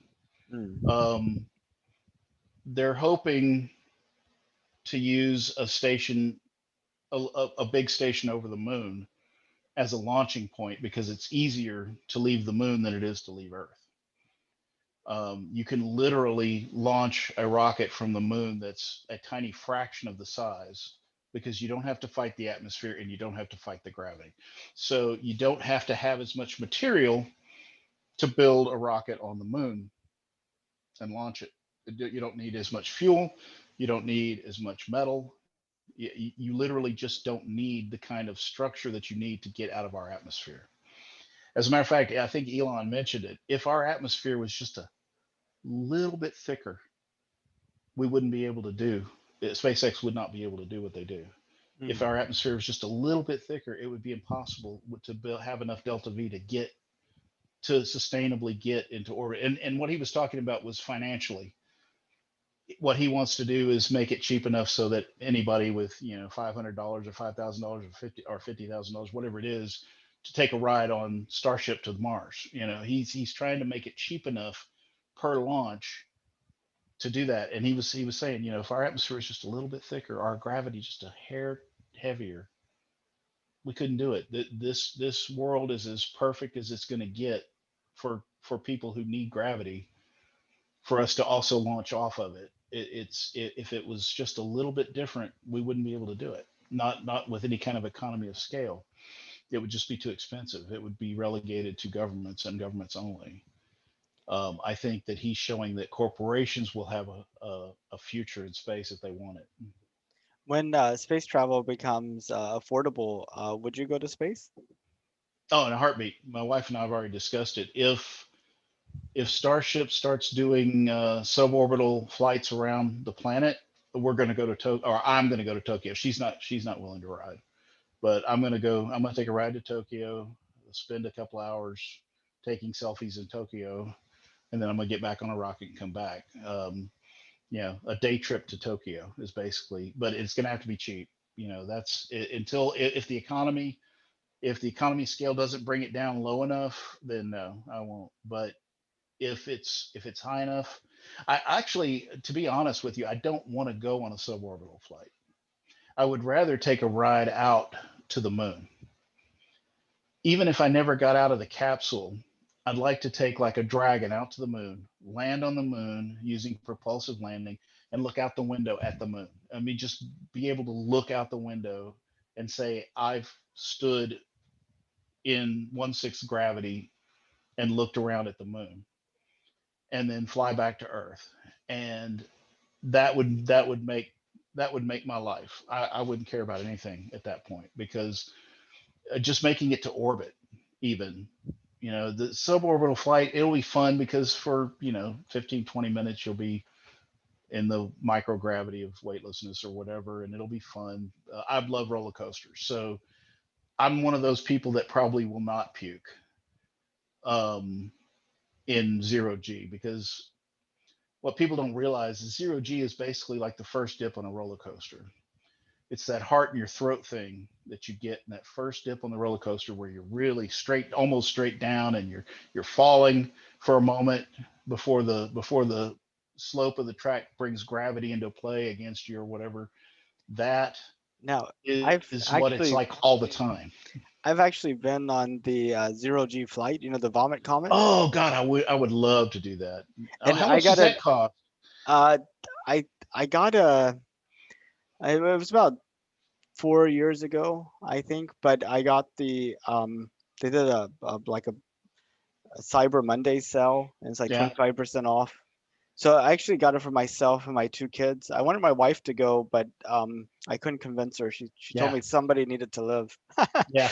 Well, my wife she hates roller coasters. She would erp. She's just Well, she's not that's what interested. I wanted to talk to you about. Was I don't think so. I was expecting for it to feel like you're falling, but you don't feel like you're falling at all. You just feel light. you're just floating.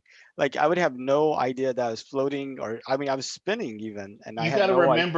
You got to remember that you are different from other people. I hate roller coasters. Well, you may hate roller coasters, but you love the idea of being in space. You love the idea of space flight, and being weightless doesn't scare you. So the anxiety that a normal person would feel is not affecting your stomach. So all you've got is whatever actual physiological feeling you're getting. For other people, the loss of control in a float like that, where you can't affect your movement at all. I mean, all you can do is kind of move your body parts to make you spin or whatever, but you can't actually control if you're not touching something. You can't actually control where you're going to go. You're just floating.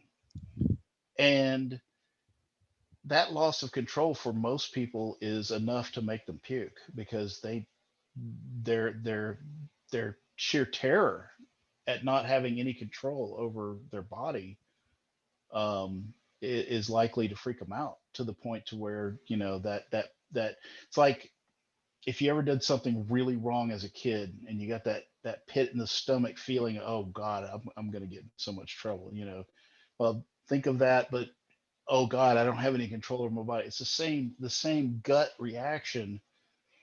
And then add to it that lightness, and depending upon their inner ear and how well their inner ear works and everything, they might get a little nauseous or whatever. That's the reason so many astronauts their first time up into orbit puke. But there are astronauts that did not, and those astronauts that did not were usually test pilots or other people that are adrenaline junkies already, that like extreme, skydiving, whatever, so that it didn't bother them. And I like to think of myself as one of those people that would not. If it was safer, I'd do wingsuit stuff. I would jump off of cliffs with wingsuits. If I thought for a minute that I could do it and live, I would do it. I probably would not live though because I'm not that lucky. So I Uh, let the lucky people do that. One of our North Houston Space Society members, he's a uh, he does one of the parachute. What is a skydiving instructor? He's a skydiving Oh, instructor, but okay. it's more of a hobby for him. But he has a wingsuit. He does that. He's into that type of thing. But so do you think it's similar to like people who are afraid of flying, like those people? Uh, Um, I think I think that there's a fear. Everybody's seen rockets explode. hmm, So that's the first thing. You got to get past the fact that the rocket might explode because the percentage chances are actually much higher for the rocket exploding than not. For a planes take off 10,000 times a day and you have a plane crash here and there. Okay, but rockets don't even go up once a day. Sometimes they don't go up for once a week or once a month or whatever. And every now and then one blows up. So the percentage chances of being on the one that blows up is pretty high. Even if it is low, it's still pretty high compared to flying, driving your car, whatever. Your chances of surviving it are almost nil because rockets are so destructive when they go off. So survival mechanisms that they've built, the escape systems and stuff, they might work. They might work, but you can't count on that. And even if they do work, there's a good chance your ribs are going to be broken and stuff because the gravity that you have to be, the G forces you have to have applied to your body to escape from that explosion are so extreme that even if you survive you're going to hurt hmm. afterwards. All right. So there's that. That's the first fear. The rocket's going to explode. Okay. Then you've got the second fear. Um, I'm afraid of space. I know that I can't breathe there. I'm afraid that the capsule will fail. Okay. So there's your second fear. I might suffocate to death because the rocket fails to contain the atmosphere that I'm breathing. Um, then there's the fear of the unknown. What's it going to be like to be in zero G? How will I control it? How do I keep from hurting myself and others? How is this going to affect my internal sense of balance and everything. I mean, it all boils down to a fear of the unknown. You can't control whether or not the rocket's going to explode. You can't control whether or not the capsule's going to survive the ascent and keep your air in. You can't control whether or not you're going to be weightless, because if you're up there, you're going to be weightless. So you don't have any control over that other than to say no. If you go up there, you're going to have to experience it, and you're going to have to go through it, because there's no way to get off the ride. You have to ride the whole ride. It's not like a Ferris wheel where you can say, hey, as you go down to the bottom, get me off this thing, and the guy, oh, okay, let me stop the ride and get you off, because I don't want you screaming, yelling, or suing me. You can't do that. You're in a rocket in space. You got to ride the whole ride. It's like It's a what commit. pilots like to say, it's better to be on the ground wishing you were flying than in the air wishing you were on the ground. Yeah, exactly. The only good landing is a landing you walk away from. It doesn't matter if the plane's in total flames, as long as you can walk away from the landing. It's good. It's good landing. But I think that people are afraid of the unknown, because these are feelings that we can't experience on a daily basis. It's not like being a skydiver. It's actually fairly easy to go to skydiving school and have some guy strap himself to you to control everything. So you just fall through space, through the air, and then he pops the chute and he guides you in and whatever, and it's all cool. Um, it's easier to do that. But the vomit comment, I imagine it's not cheap, even if it's 25% off. I imagine it's not cheap. Yeah, Uh, I think whenever we went, it was about $4,000 a person, yeah, yeah. and So I think tickets are about 5,000 now. So yeah, yeah, 5,000 a person to ride on the vomit comet, and that may be enough for you. That might be enough thrill for you or whatever, or maybe you want to do the Blue Origin thing and fly up into space and float around for a minute and then fall back down. I find Blue Origin and Virgin Galactic's version, let's shoot me over the Kármán line, bring me back, whatever. I'm an astronaut, yay. No, I want to go into orbit. I want to go into orbit. I want to experience orbit. I want to be able to look down at the planet and watch the whole planet rotate around under me. And I want to experience a reentry. I want to feel the pressure on my back as the air slows me down. I want to feel those things. I want to feel like the Apollo astronauts felt. Um, and you can't do that unless you go at least into orbit. We do a Apollo 8 or whatever. At least make orbit, float around in the capsule a bit, then take a ride back through reentry, parachute landing. I personally, I wish that they would fix the Dragon's propulsive landing system and get it working so that you don't even have to do the parachute thing. You can just go land exactly where you want to be and get out. Oh, I landed at the spaceport right on the pad. I can get out in a minute once they cool everything down. Um, have you heard of space perspectives? Perspectives now.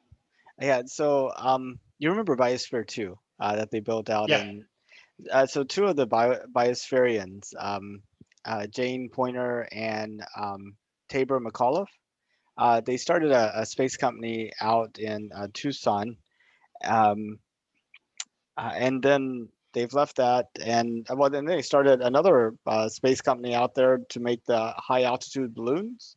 Mm-hmm. And they kind of decided to make another space company in Florida with the high altitude balloons. We were going to take like a pod of like 8 people, take them all the way up, um, into like the stratosphere, and then the Red Bull vessel. jump. Mm. Well, it'll land in the ocean right there. But Yeah. I was just thinking they were talking about how it was easier for them to actually land in the water than on the land.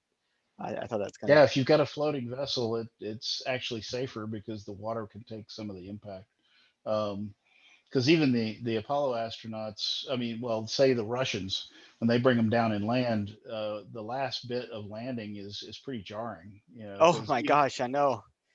you know, And they have a gun just in case there's wild animals around them. yeah, yeah, well, yeah, So they're out in the middle of nowhere. Yeah, they got to wait for somebody to come get them. But uh, if you imagine all of these things that people have gone through, and it's just like I just want to experience the launch, the ascent, and then the ability to look down on the planet from orbit and see it all going under me. And I'd love to see it from the moon's perspective, like your picture here. I To, know. to, to put it even more in perspective, I can cover it with my thumb, you know. Um, but I think that every astronaut that's come back has said, looking back at the Earth is like, this is a very fragile place that we live in, and I think the more people that do it, the more people are going to realize that we really do need to become a multi-body species. I don't know how many of them are going to reach that conclusion right away, but I think that the more people that go up and the more people that realize how very, I mean, the Earth is basically a really thin-skinned grape, and grapes are easy to crush. We need to get off the planet. But I want to experience what they experience because I watched Apollo as a kid, as a very small kid. I watched Apollo, and a lot of people don't have that experience. I remember where I was when Challenger blew up. Um, I was at a Taco Bueno, and they had a little TV, old school, the tube type square TV. They had a little bitty TV because they were doing the launch that day, and so the manager had actually set up a little TV in the Taco Bueno so everybody that was there could see the launch, even though it was a little tiny TV. And we saw it go up and explode, and the world stopped. Yeah. I was there for it. I saw it. A lot of young people don't have any idea what's that like because the shuttle had become such a daily driver thing for our country, and all of a sudden it exploded, and all these people, including the first non-astronaut teacher or whatever, died. And for whatever stupid political reasons, that launch was actually stupid and shouldn't have been done. And we everybody can have hindsight about it or whatever, but the point is that it made an impact on the generation then, that space nowadays, not everybody has that kind of inherent interest. Most of the kids in that era, because I was a teenager, most of the kids that I knew in that era were very in tune to the shuttle going up on a regular basis. Nowadays, I've talked to kids because I'm an online gamer. I talk to a lot of people, and I've talked to kids that don't know anything about the space shuttle. They don't know anything about the Apollo program other than what somebody else has told them. They haven't even gone to YouTube to look at videos or whatever, and I think there's a video of the first Saturn V launch with Walter Cronkite narrating. And he's like, "Oh my goodness, the building's shaking, the glass is rattling," and he's miles away, and Saturn's going up, and the buildings he's in shaking, and that's when you get a sense of just how powerful that rocket was, because it was so far away, and yet the room he's sitting in is vibrating because of these engines. That's what I mean by scale. We need to think that big. We need to push the absolute envelope of what we can do because it's the only way it's going to work for civilization, for colonization, for that's the only way. It's the only way. NASA can do all the little space probes to Pluto they want to do, but until they put people on Pluto, I'm not going to be that impressed, because it was cool to see it and it was really nice to see the pictures. They had some really good cameras and stuff, but they sent a probe on this journey that took years, And we have better drive technology now. I know there are vast mirror engines, plasma magneto engines. There's all kinds of engines that companies have come up with that work. We just haven't used them. We've Mm. used ion engines on probes. A lot of the probes have these little lightweight ion engines to move them around. It takes forever to get them to change course or whatever, but they can run them for hours and build up speed, a vector going any direction they want to go. Fuel lasts forever. They can carry a lot of fuel. Um, so we've got ion engine technology, but we haven't built manned craft with it. We continue to rely on chemicals because it's the fastest way to get things moving. But I think if people would stop and think, it takes six months or whatever to get to Mars. No, it doesn't. It doesn't take 6 months to get. It takes 6 months to get to Mars coasting, Mm. boosting up to speed, and then coasting all the way there. That's 6 months. But if you kind of aim where it's going to be in 2 weeks and start thrusting at a quarter G with a magnetoplasma hydrodynamic drive or whatever they're called. It's a plasma drive basically, and you make it big enough and use a nuclear reactor to power it, and you push your ship to a quarter G and you just hold it there and you just run it for days. You build up enough speed that you can turn it off and coast for a couple of days, turn around, break, and get there. And you can get there in a couple of weeks. We don't have to spend 6 months in space if we just start building big. That's it's really the key. We got to build big. We need a big space station that's an industry where we build ships that stay in space and take landers that use chemical rockets to Mars. Let them land. But and a lot of it has to do with sort of the economics and of Hmm. the situation. I mean, the moment you start, you have multiple millions of people living on Mars, and that in of itself becomes a reason to go there. Just like having a million people live in Las Vegas is a reason to go there. So um, then you're going to have people going back and forth, and new technologies being developed and what have you. I think it'd just occur naturally after you finally get that destination Eventually, there. yeah. And Yeah. and I expect Mars to eventually become a vacation spot. If you're from Earth and you can get there in a short period of time, you take the once in a lifetime vacation and you're gone for 6 weeks. 2 weeks there, 2 weeks back, 2 weeks on Mars, where you're running around in rovers, exploring the canyons and whatever, and wearing spacesuits and all that stuff. And you pick up a few rocks with your own hand, put them in a pouch. When you come back, you get on a rocket, you come back in a couple of weeks, and when you get back home, you've got a couple of rocks from Mars. You've got souvenirs, a once in a lifetime experience, and for that period of time, you got to live in a really light. For that 6 weeks, you got to live in a very light gravity environment. Even if in my uh, idea there, my previous idea there was like a quarter G there, quarter G back. So you're light gravity all the way there and back. And when you're there, you're I don't know, what is it, third gravity, fifth gravity. A it's third. it's Yeah. yeah, third gravity. So you weigh one third what you do normally, so you actually feel good on Mars, because one of the things people don't realize is how much gravity weighs on them. And the older you get, the more you realize, when your joints start aching and your hips and your knees and your feet start aching. Yeah. um, So I gotta tell you, um, the very first parabola was one third G, to kind of mhm, simulate Martian, and the next two were like 1/7 G to simulate the moon. I mhm, actually found those three to be more disquieting than the free fall. mhm. Because it wasn't straight gravity. It was the effect of centrifugal gravity, which is going to be different for people on space stations that rotate. It's going to be a problem for people because there's a Coriolis effect, an angle vector that's applied to your head that's not applied to your feet. It's different.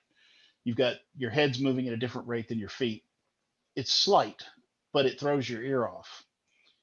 And so that's the disquiet you were feeling, is that your body wasn't moving at exactly the same speed at exactly the same time. When you're on Earth, all the gravity's pulling you down, and you're used to the rotation of the Earth. The Earth's rotating quite rapidly, and people don't realize that they're actually moving at 1,000 miles an hour or whatever, as the Earth rotates. So, um, but your body's used to that, the Coriolis effect of your head moving slightly faster than your feet. Um, and it's kind of counterintuitive, because orbital mechanics, the closer you are to the body, the faster you move. So your feet are closer to the Earth, so they move faster. Technically, your head should be moving slower, but it's not, because it's having to keep up with your feet. So it's being forced to move in an orbit that's slightly faster than it should be for the gravity that it's feeling. So you would normally feel something off on your ear, but you grow up with it, so you're used to it. But as soon as you experience some really serious Coriolis difference, or and I call that, I'm probably using the wrong term, but when you use a difference in speed for your head and your feet, that's enough to really challenge your inner ear, I expect that's going to be very disconcerting for a lot of people at first.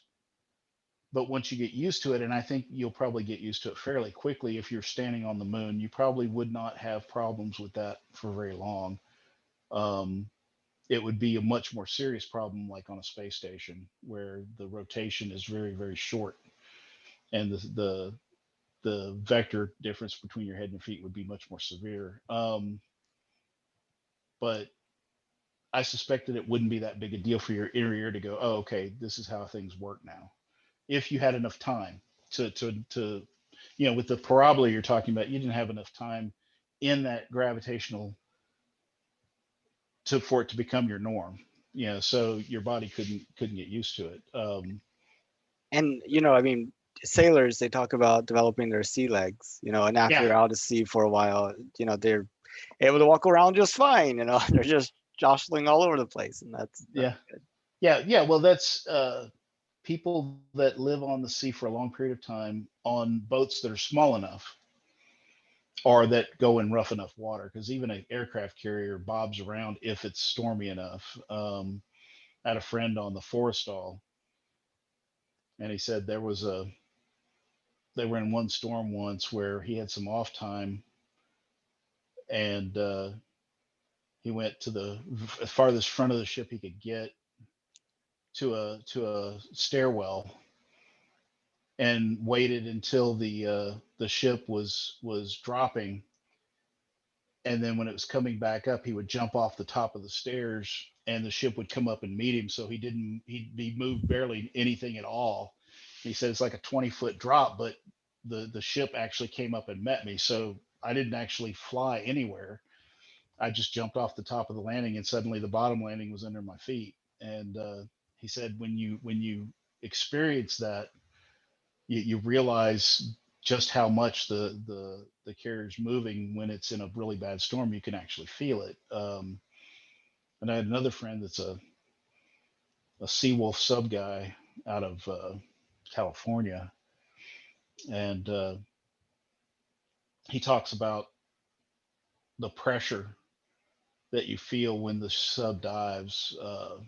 You can actually feel it in your teeth, apparently. Um,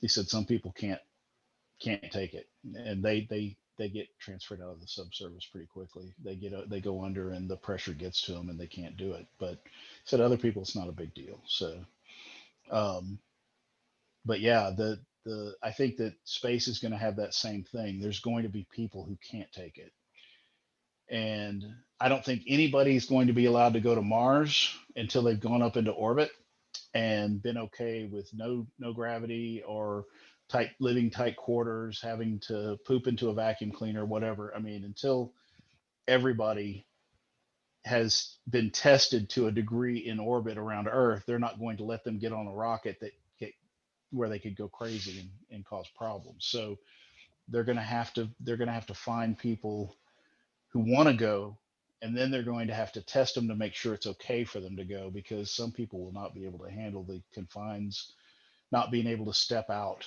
and out into what we'll call fresh air, is going to weigh on a lot of people.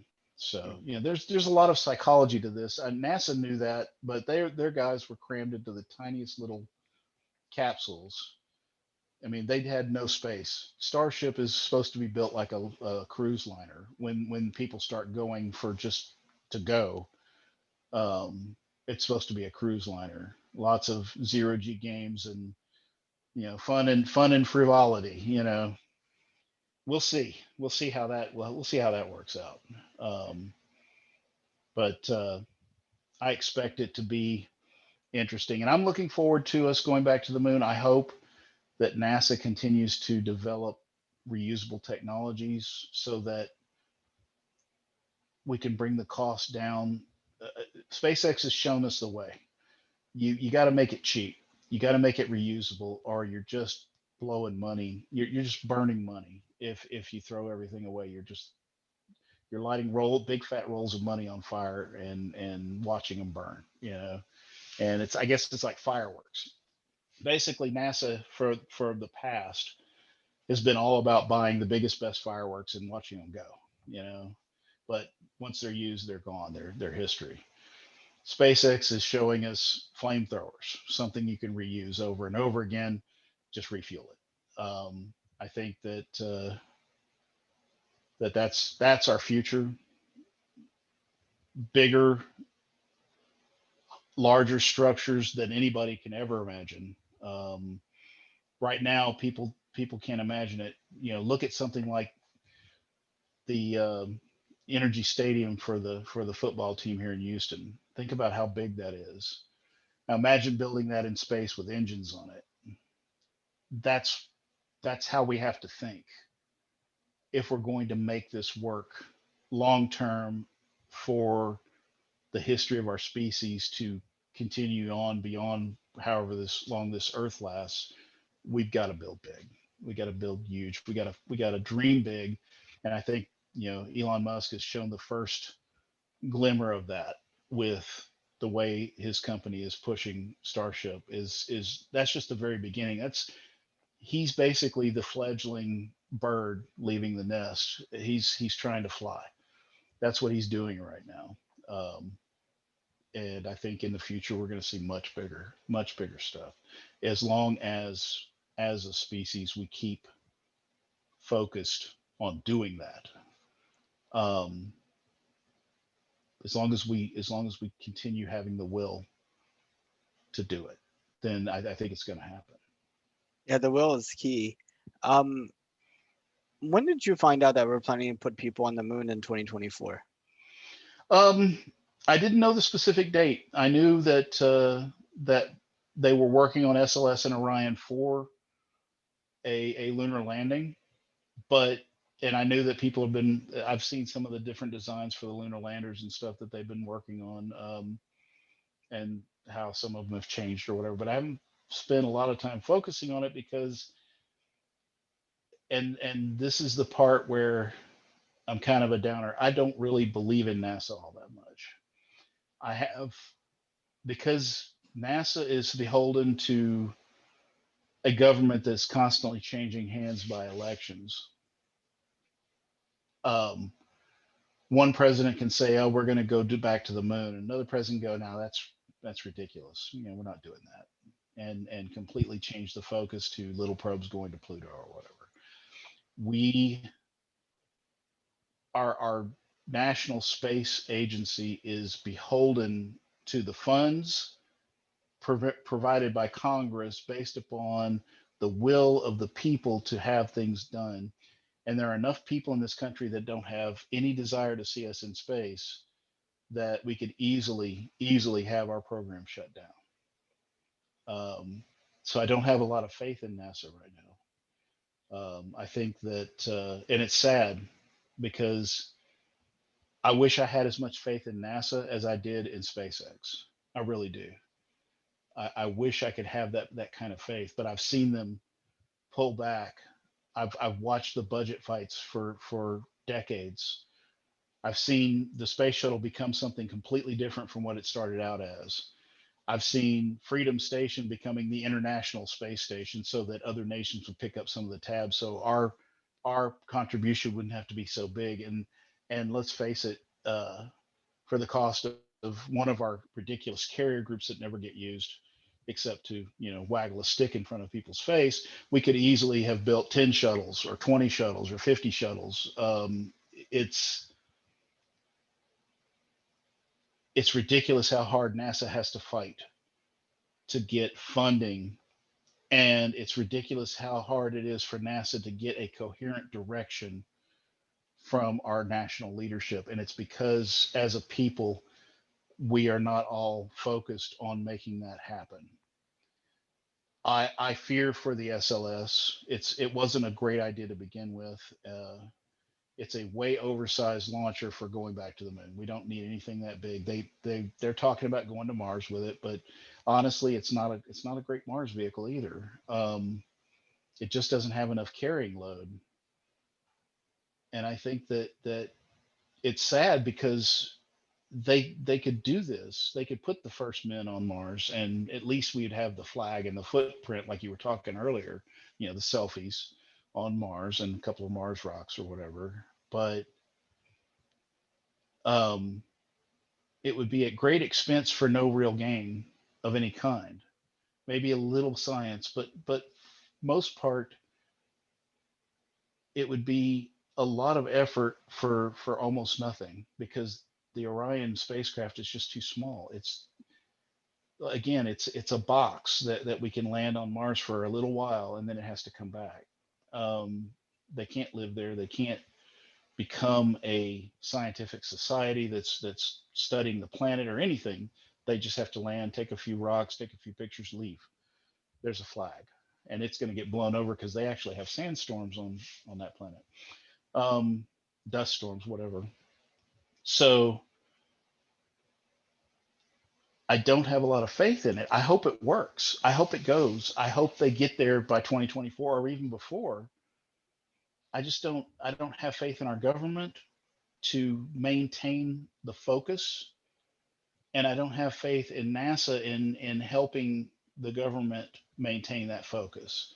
I don't know if NASA's administrator is up to talking to Joe Biden or Kamala Harris and saying, "Look, we need to continue pushing for this because, otherwise China's going to own the moon and Mars and everything else." I mean, I don't know what to say, what you'd have to say. I mean, I can write all the letters I want to my congressman, um, and say, "Hey, push this," but unless 100 million other people do the same thing,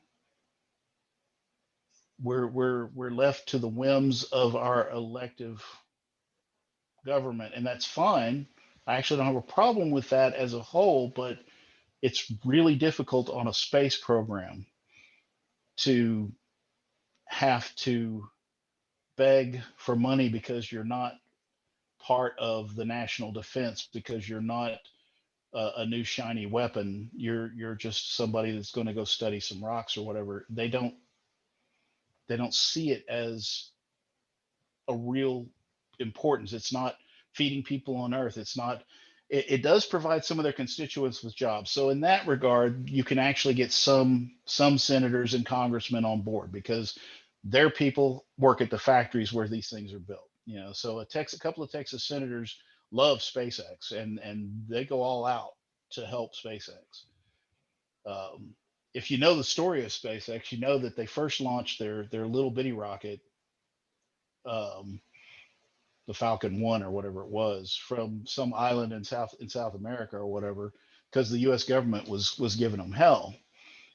But when they proved that they could do it and that they were going to do it from their little island launch pad in some little uh, country in the middle of nowhere in South America or whatever, and that all the money was going to be funneling through South America, um, they got off their butts and said, "Oh yeah, let's cut that red tape for you. Yeah, yeah, you can launch here. Yeah, pad 39, it's historic. Go for it. You want to launch out of Texas?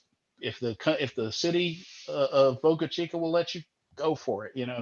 They made room for SpaceX when they realized that he was going to do it, whether they wanted him to or not. And so they made room for him because they wanted at least their constituents to get some of the benefit from having these space programs run on U.S. soil by a U.S. company. Um, I think that that shows you that the only thing that will keep NASA moving forward is self-interest of the politicians that are involved in making those decisions. And as long as we can point out their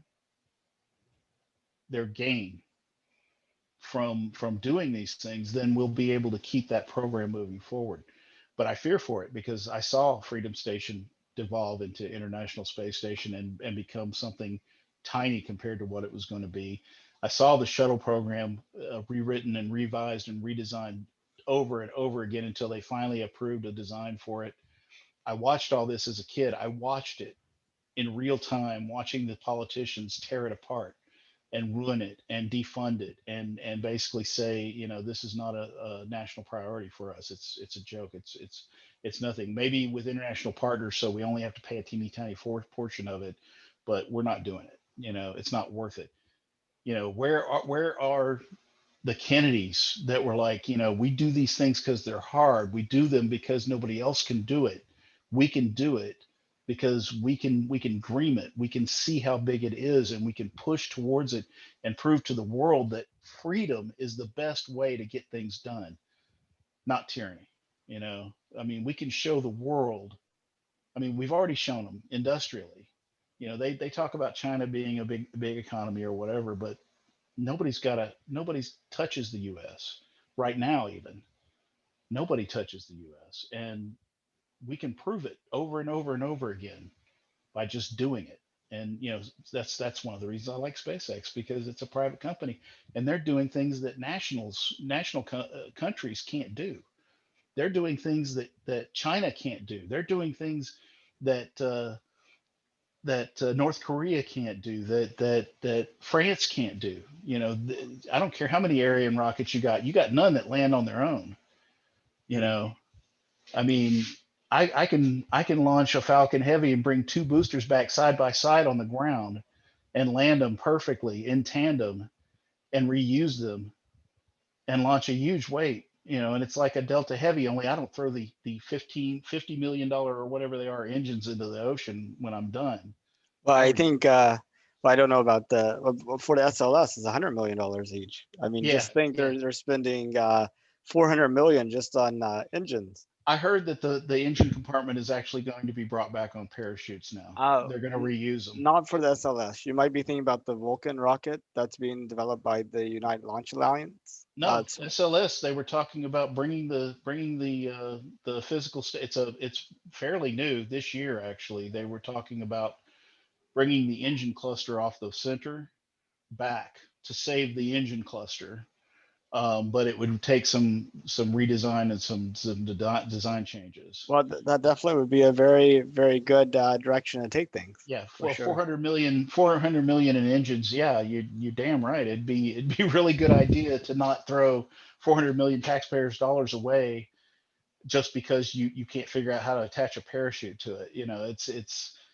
I think that SpaceX landing these vehicles is has put a lot of pressure on other companies Oh, and for and sure. nationals. And uh, nothing makes you work harder than competition.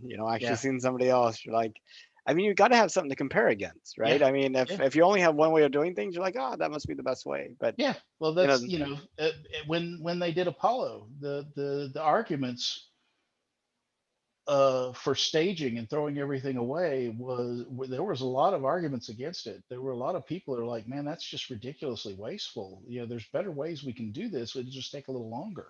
And they're like, no, we got to do this in 10 years.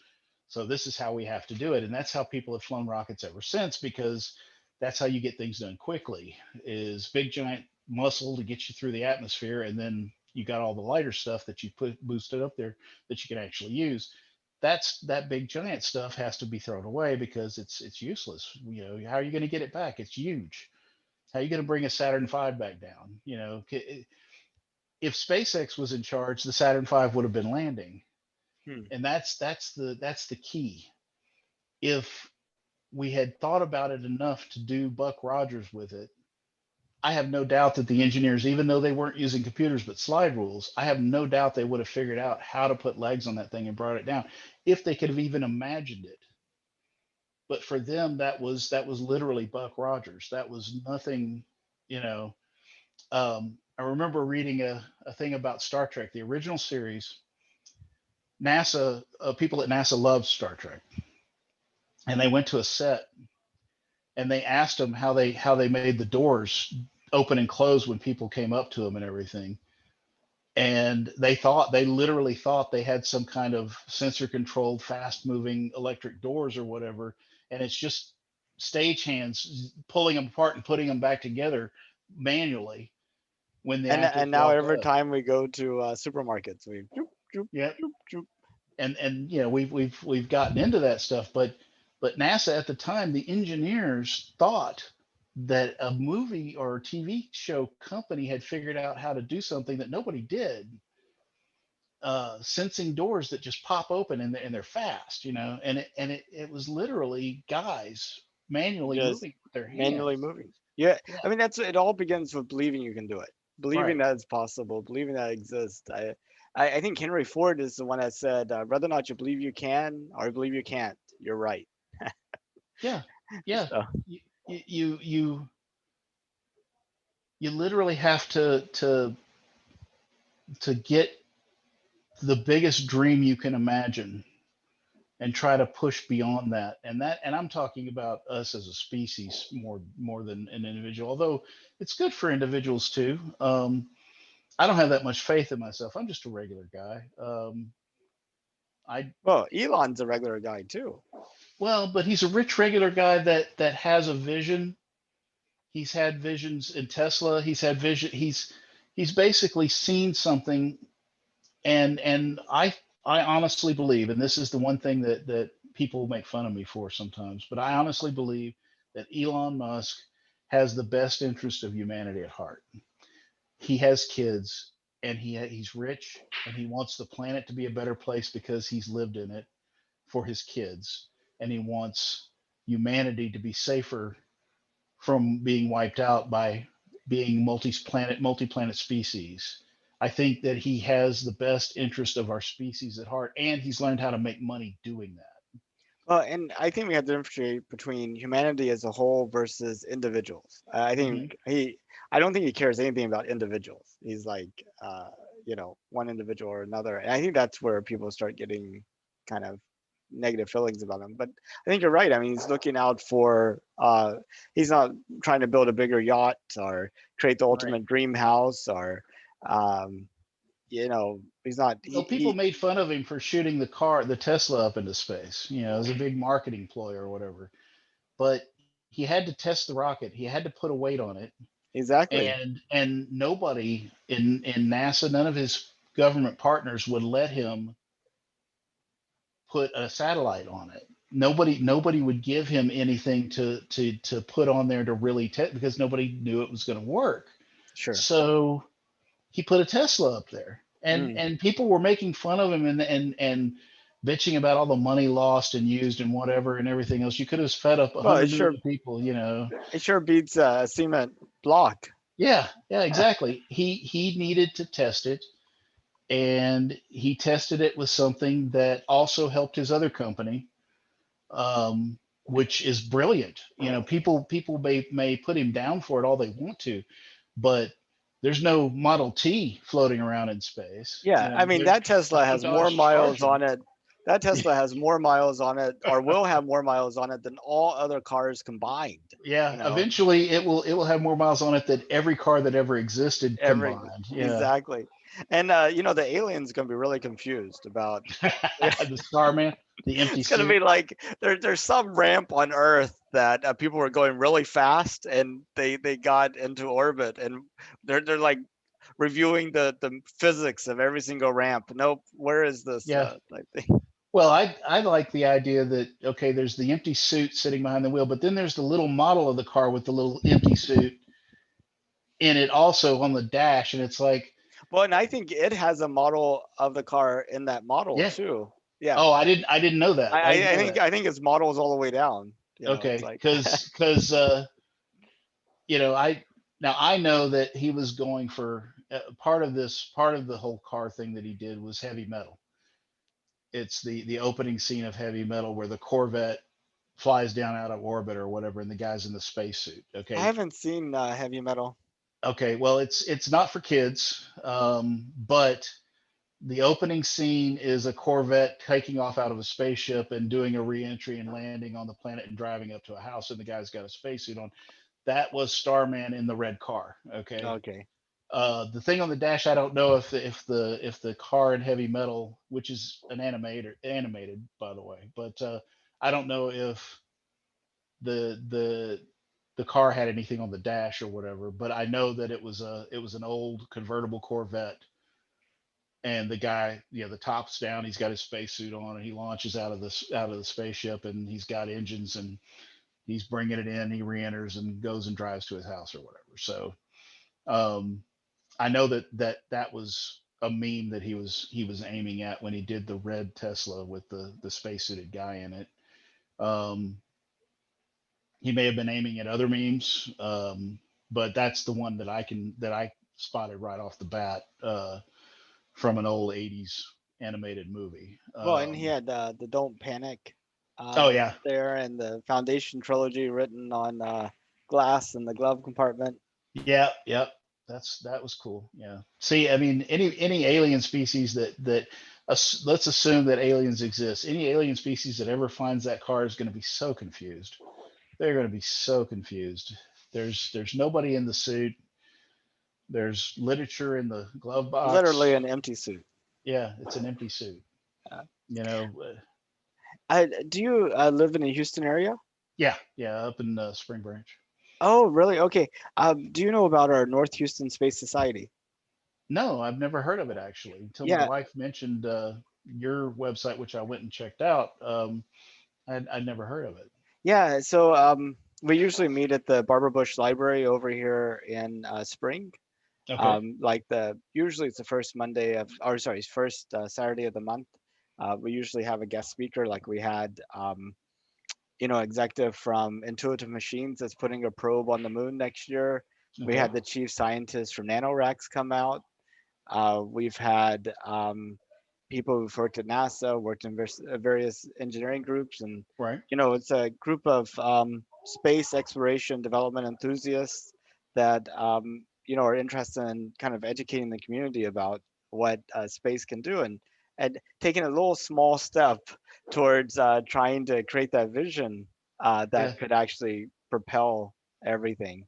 Yeah. Well, Um, I actually like that. The thing I could tell people from this interview, for those people 70 years from now or 100 years from now or whatever, assuming it lasts that long, um, is when SpaceX landed their first booster on a ship in the ocean. I cried mm, because I watched Apollo, and then I watched us pull back and just ignore everything but low orbit.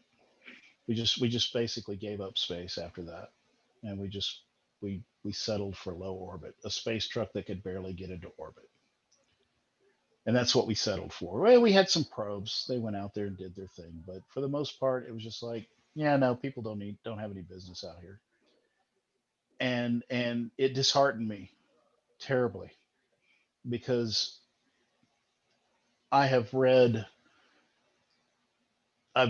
as I've already listed, I've watched pretty much every science fiction series that ever been made about space or people living in space, and I've read thousands of novels, Asimov, Bova, up to modern writers. I can't think of one right offhand, but it's been a while. I've been on a Dresden Files kick for a while, but I've read thousands of books, thousands of them, and every one of them has there's different problems for people in space, and I think that all those problems are going to be a problem for us. There's going to be wars in space at some point. I mean, it may be the outer planets versus the inner planet. I don't know. There's probably going to be conflict. We're people. That's what we do. But for us to have that conflict, we have to first get there. And every one of these science fiction stories starts with us being out there or getting out there. And I think that's the key. Anybody that's looking at it, think about um, H.G. Wells and how he predicted nuclear submarines, for instance. And he was just one writer. But now we've got writers, so many of them, and they're all projecting our race into our solar system and beyond. And I think that as a race, we are explorers. That's the reason why Europeans came to the New World, because they were looking for, yes, they were looking for land routes to China or whatever. They were looking for water routes around the world or whatever. But a lot of them didn't even believe the Earth was round. But they still went and looked to see, to find out. And I think that's what space is for us now. It's the new world, and we can either turn our back on it and grow inward and become a very insular and I want to call it xenophobic, but there's not aliens per se. It's just an alien environment. Xenophobic in that we hate the idea of trying to live in a different environment than the Earth that we have now. We could turn inward and we could destroy ourselves doing it, or we can look outward and we can have some hope. And if I could say anything to people, the future is keep pushing outward, keep keep pushing outward, because um, home is a great place to hang out, but you need a challenge. If you don't have one, life's not worth living. So challenge yourself, push yourself out, because it's it's the only way as a species we will survive, is if we go and keep going. And I hate to use TV, but to boldly go where no man has gone before is not just a Star Trek intro line. It's the truth. It's what we need to do. We need to boldly go. And we're going to have failures and people are going to die, and we can't let that stop us. It didn't stop the explorers coming to America. It didn't stop anybody in history from going and looking. Didn't matter how many people died, they kept going. And we have to have that same resilience, or we won't make it. So that's what I would say. Be resilient and push and think big. Think really big. Don't think small. Think really, really big, because it's the only way for us to become literally a solar system expanding civilization, and then maybe even extra solar. We're going to have to think really big to make that happen. So be that person that helps drive us along. If you got the position like Elon Musk does, push and go, because you know here's not going to be here forever. Even if it's millions of years, it's not going to be here forever. So let's go. Let's get off the planet and get moving, because right now we're just sitting around. Uh, there's some people trying some stuff, but it's not worldwide. We need to all be pushing out, and we don't have that kind of drive as a species yet, and that's what we need. That's what we need. Well, Ray, I think I can't think of a better note to end on. We need to push out. I totally agree. And um, I'd love to stay in contact with you. I'll send you an email about our North Houston Space Society. I'd love to have Okay. you come up here and meet up whenever we start meeting in person again. We're on Zoom at Okay. the moment. Yeah. Yeah. When COVID is no longer COVID. Uh-huh. Yeah. And we're trying to Oh, for plan the some. future, also, pandemics suck. Okay, just Yes, don't have them. yeah, don't have them if you can avoid it. If you're tempted, avoid it. Yeah, yeah. If you have any temptation to have a pandemic, just say no. Just Just say say no. no. Just say Yeah. no. No pandemics. Okay. Well, good deal. Well, thank you so much, Ray. I'll let you get back to your day, and thank you I so much appreciate for the your time. conversation. Thank you. Okay. Bye bye. Bye bye.